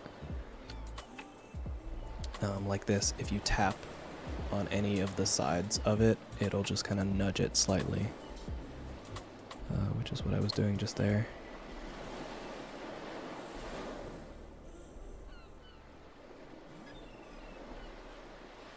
Key to a good word balloon, bubble, whatever. I always want to make the tail kind of point generally to the direction of their mouth. Tends to come out a little better that way.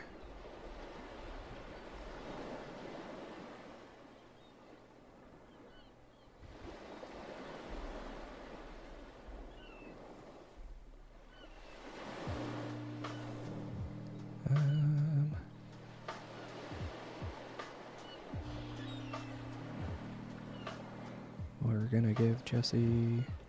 Oh, I should give text a different color, actually.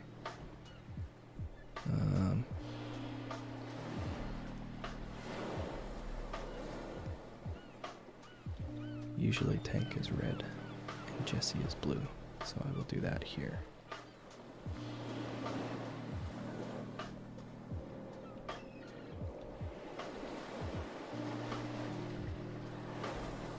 But like only kinda.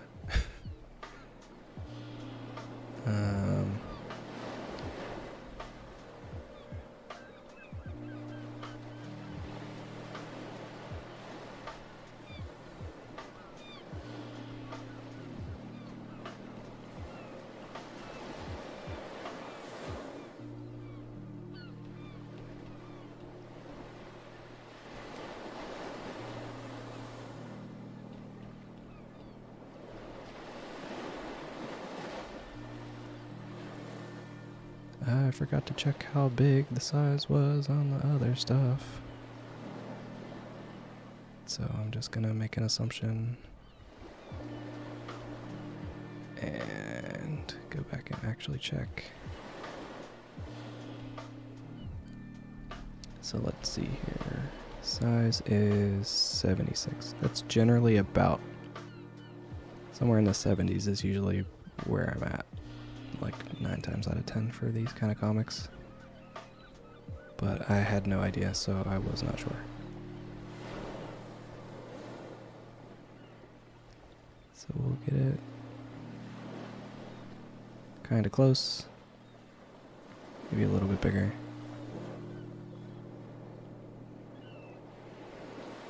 Where did this R come from? I don't need that here.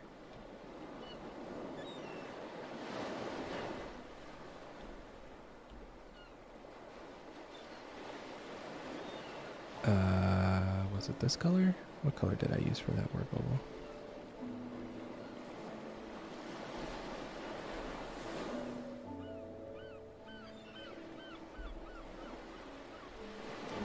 I think I'm actually going to change it to this color, regardless of what color it was.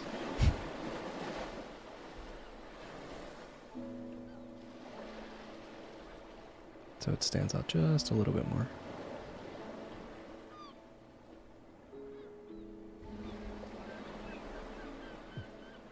What year were the boys born? I have not established this because that would imply a different age at this point.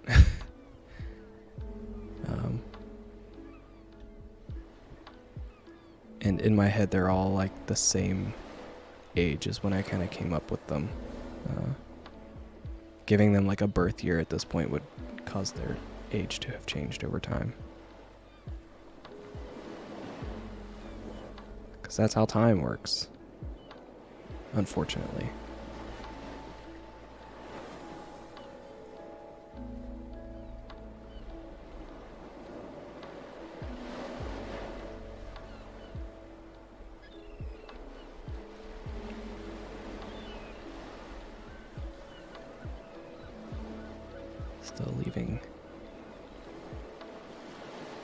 Still leaving space there for the card to have words on it. Oops. Add text.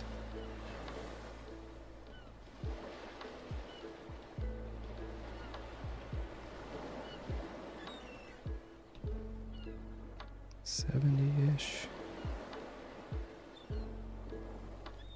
That's fine.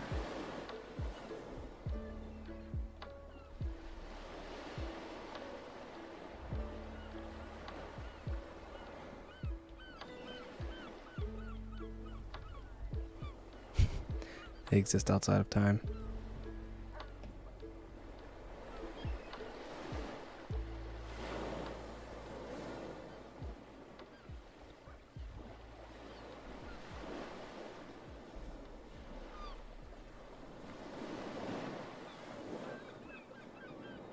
I'm gonna give this a big balloon.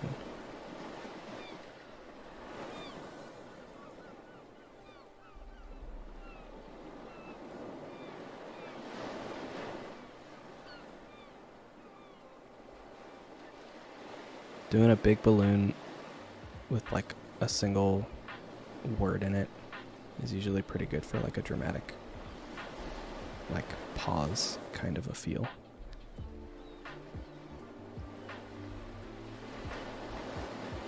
It really lets you like see the ellipsis in there, I guess, and like, I don't know, I feel like subconsciously it kind of works to be like, oh wait, I should read this a little slower. Does it count as a confession? No, it does not. You will see why.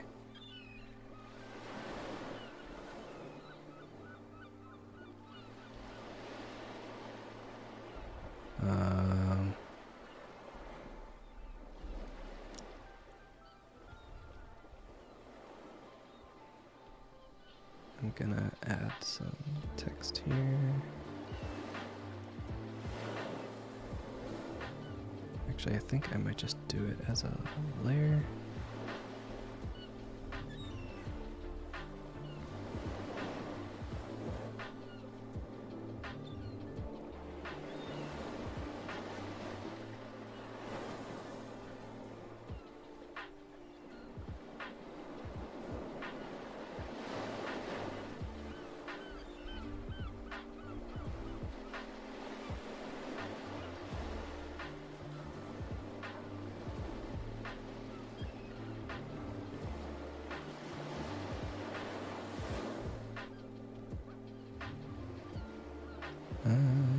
Where's that thing?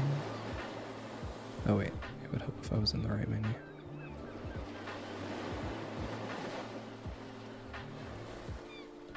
To denote that the effect is for tank and not for this, I'm gonna blur the text that's back there also. Just because I think it's funnier. Okay, so I'm gonna put this here. We're gonna draw this with this color.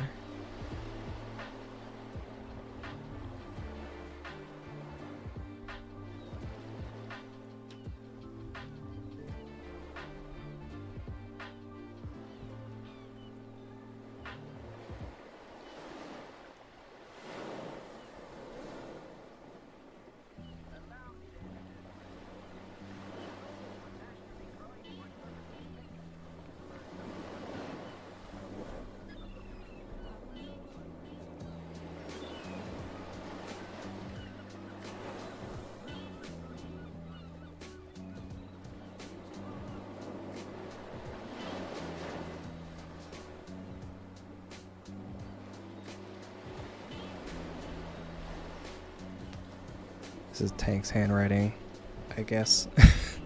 I guess it's also my handwriting.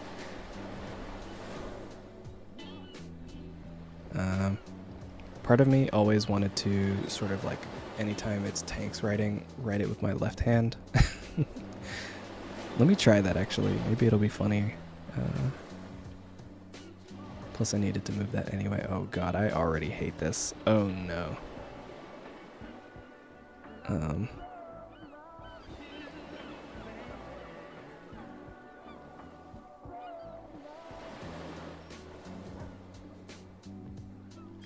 But Tank has bad handwriting, so I guess it makes sense. Oh, I don't like that at all.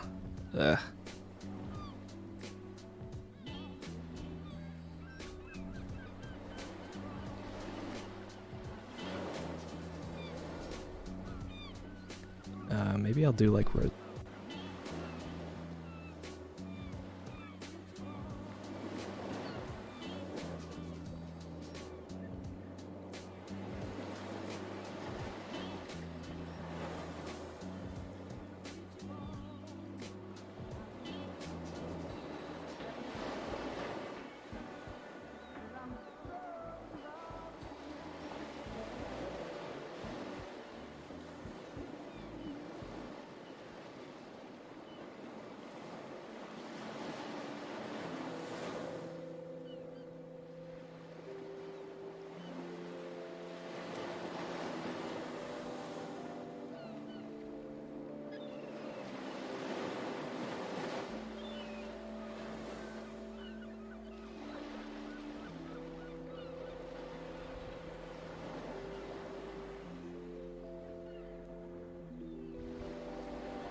Okay.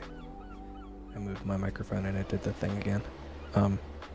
Earlier I was talking about how a drawing tablet that doesn't have a screen in it makes it feel like you're sort of running, or at least for me, makes it feel like I was running, but in the water. So it was like, I know I can be doing better than what I'm doing, but my brain and my body do not want to respond in the way that they are.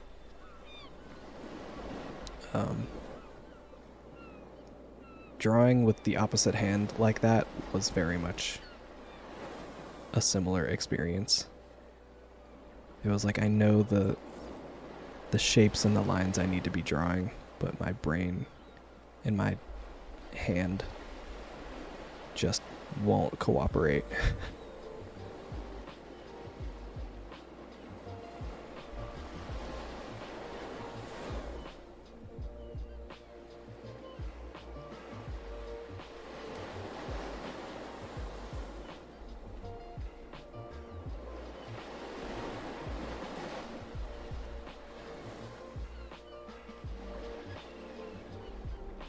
It's over. Hello. Welcome back.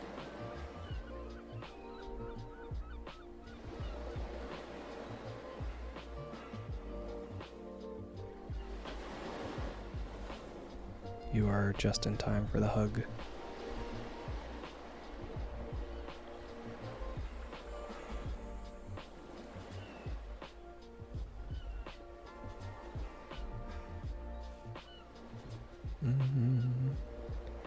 I'm gonna give it some stars because of course I am.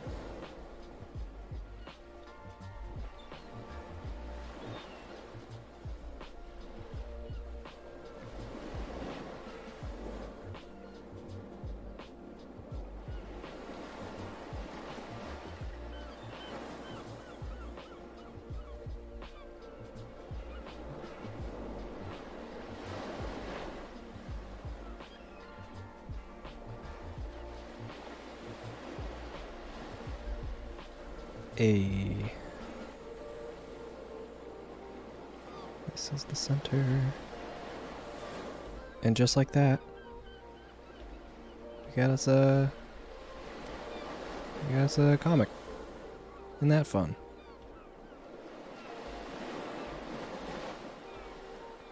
I want this a little bit lower here.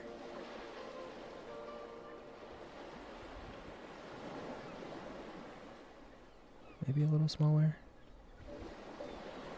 Mostly because I really liked how this area turned out when I drew it. Where's that center line again? Here it is.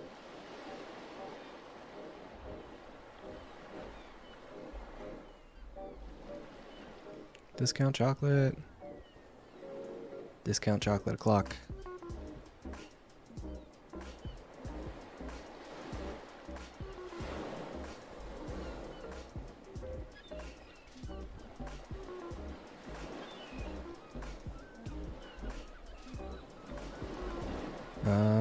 Yeah. So let's make it a comic now. Wait.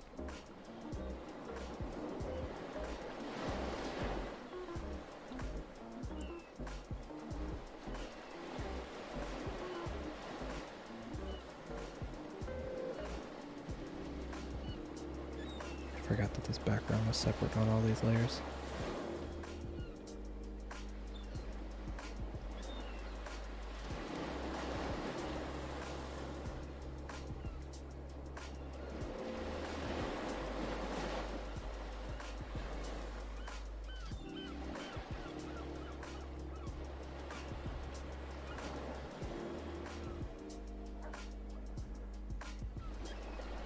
And I can get rid of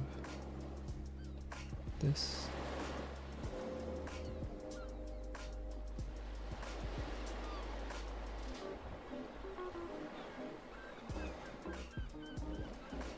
Number 3. This is the like part of making a short comic like this where it's like not super entertaining to watch because it's just a bunch of layer management, but what can you do?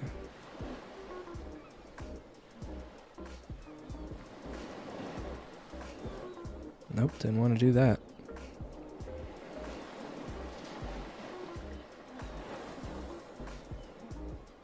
I also didn't mean to put this into the group permanently, but it's whatever.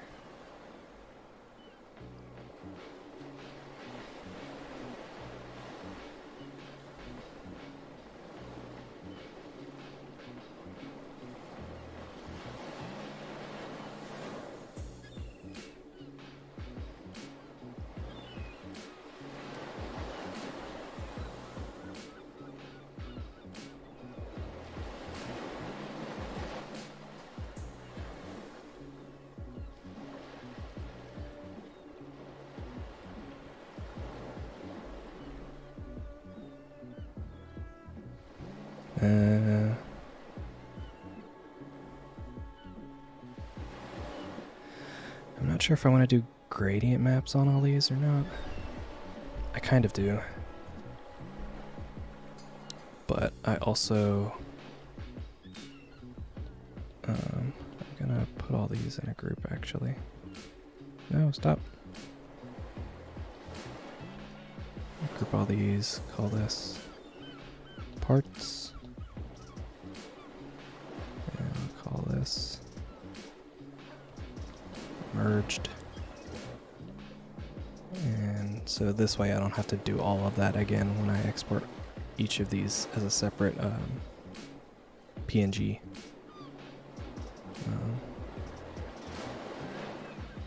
And this is the single page.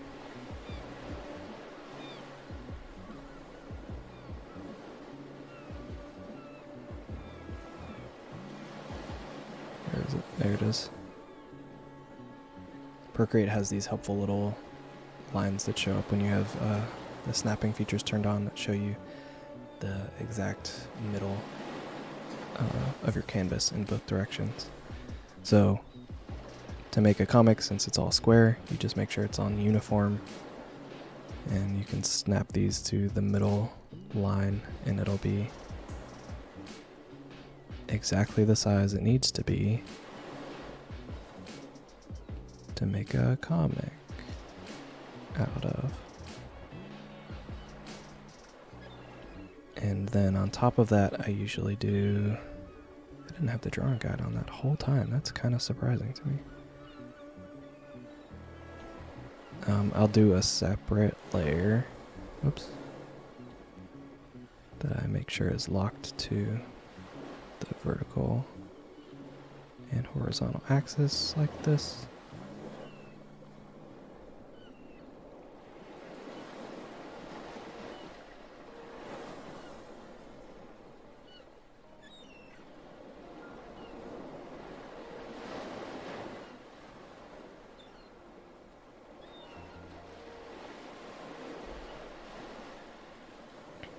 Ugh.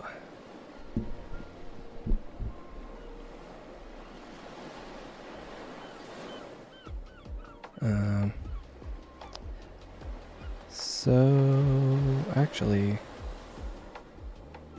let me try this really quick. I'm just curious about how this will turn out. If I add a gradient map to it once it's all combined like this.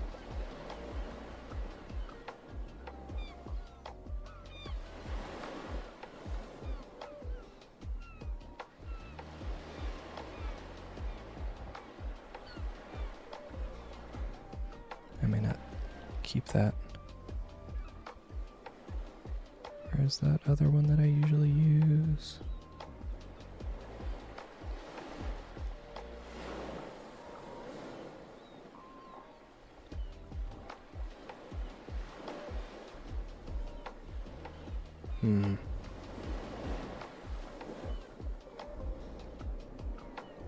I'm noticing something that I want to change, so I will change it. Can turn those off for now. Turn that off for now. I need these two layers. thing I wanted to change was mostly just getting rid of these extra lines here over top of where the text would go.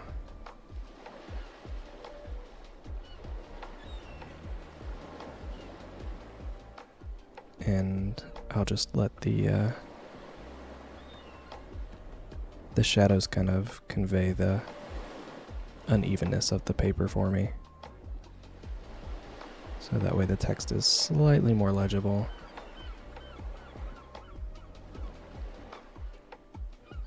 Maybe I'll turn it down just a little. Just a teeny bit more.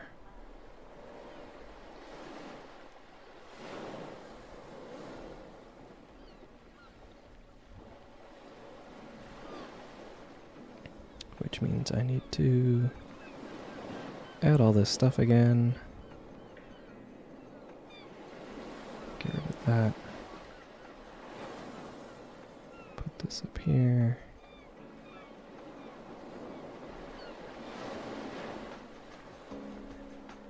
And we can flatten it.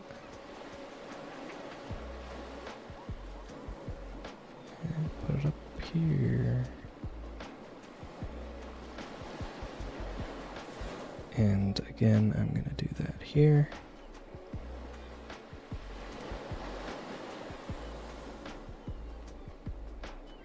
I think I'll leave the ones here for the crease between the card itself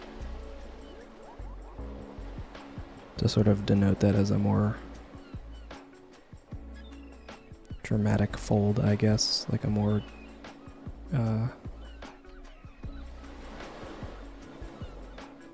intentional fold, a deeper fold, or severe fold. I'm not quite sure how I want to describe that.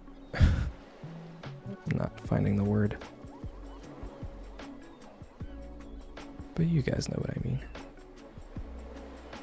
A more intentional fold, I guess. Turn it down ever so slightly as well over here. And again, we need to duplicate this. I did that too soon, but it's fine.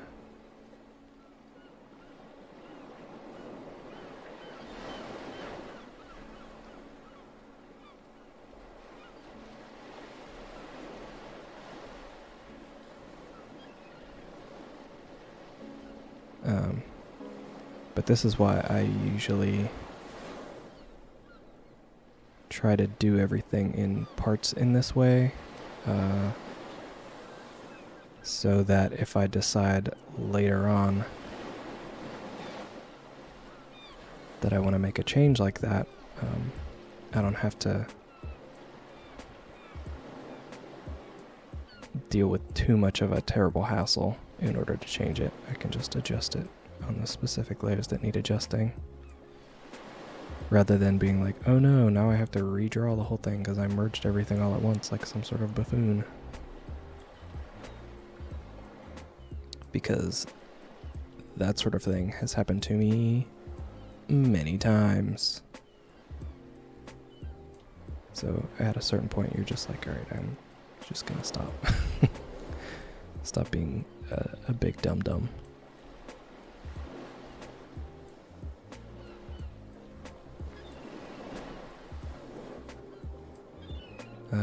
So we had, oh yeah, I have to duplicate this first. Had a gradient map on here. Then we set to like overlay. And maybe one more also that I didn't do the first time. Do this one, because sometimes this works. If I set it to like, none of those are really working out, unfortunately, actually.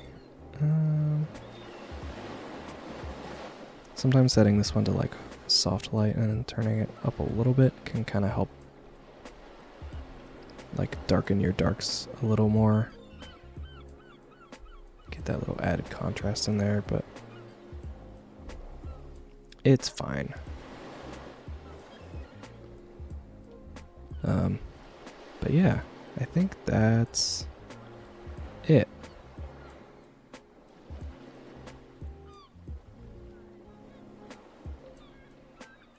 So now I just have to add my name to this, and we should be done.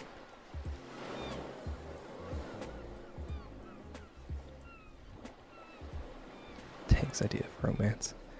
That's just his normal. That's just what he does normally. He's not trying to be romantic, he's just being himself.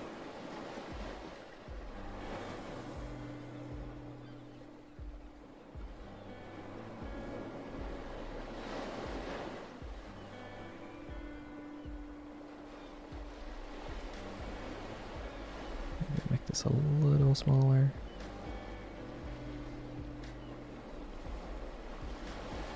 Actually, that's fine.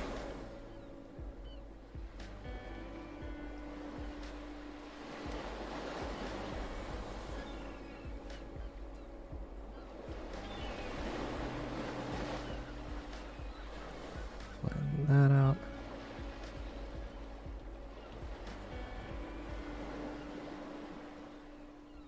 Procreate, please. Come so far, Procreate. Don't do this to me now. I forgot to turn that off, but that's fine. And I'm also gonna do something similar for all of these.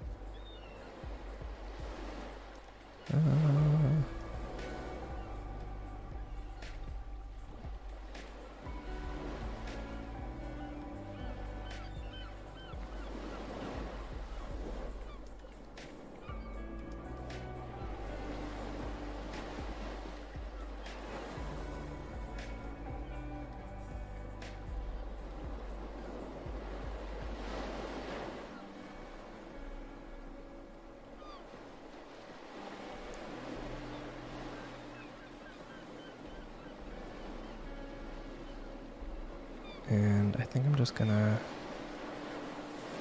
Yeah, okay. Just because I'm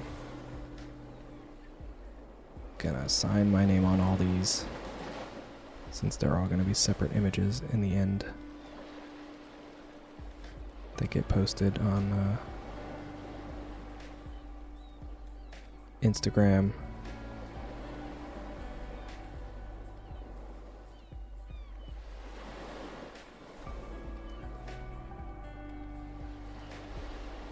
So maybe I'm being slightly paranoid about this, but it has been helpful in the past. Whoops.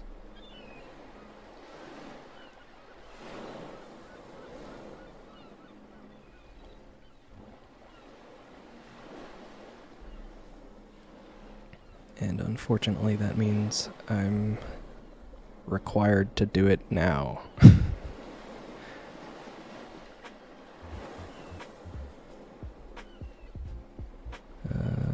I guess over here is fine still. I don't know if Procreate would let me move around, I'd be able to tell. Yeah, that's probably fine.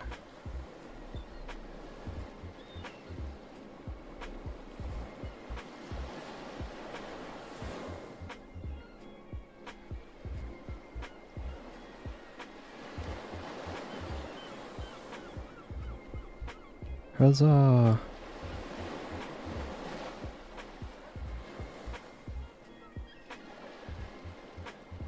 Merge. Okay.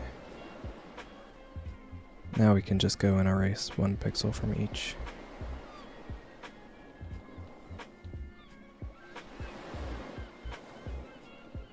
Oops, I'm not on the correct layer.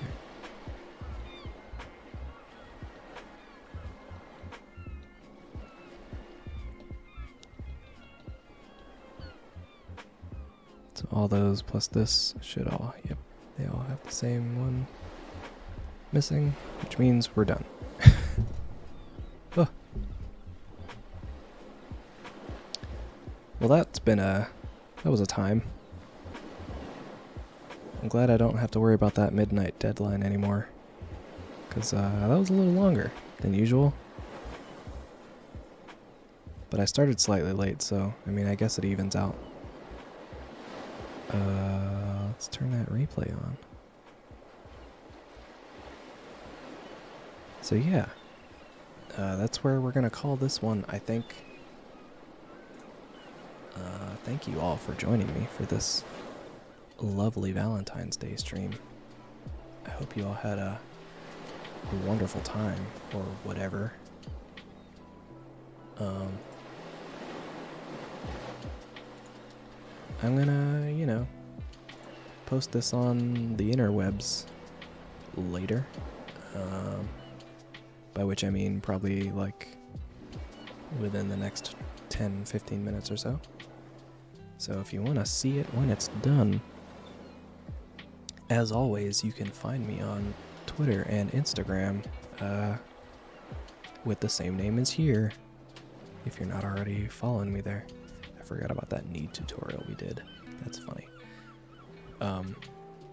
Yeah. We did a fun little comic today. I don't know when the next time I'll do one of those on here is. It might take me a minute because these take a little longer usually. But I should be back again on Wednesday probably. So, you know, check you then, I guess.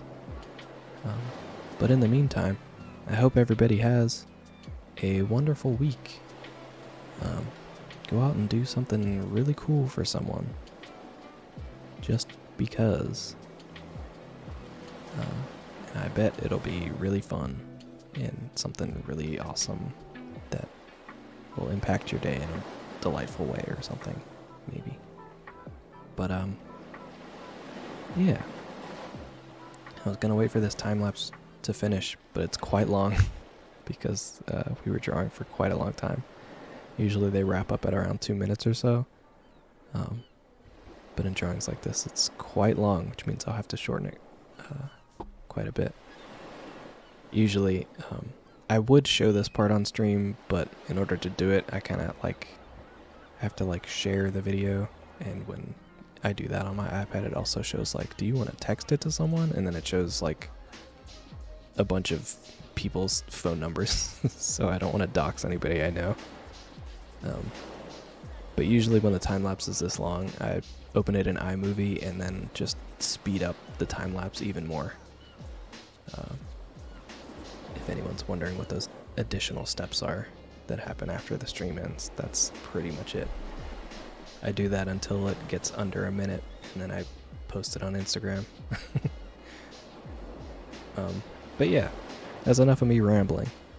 I'm gonna go do all that stuff. Let's raid Mr. Frumps. He's a cool dude. So yeah, I'll see you guys later. Have a good night, and thank you for hanging out and stuff. I'm glad you guys were here to hang out, and I hope everybody had a wonderful Valentine's Day and stuff. But yeah, I'm talking in circles and rambling again, waiting for this time lapse to finish. But I'll stop. Okay. Goodbye, everybody. Thank you for hanging out. Farewell. I'll see you next time. Hopefully it's Wednesday, but I'm not sure. Goodbye.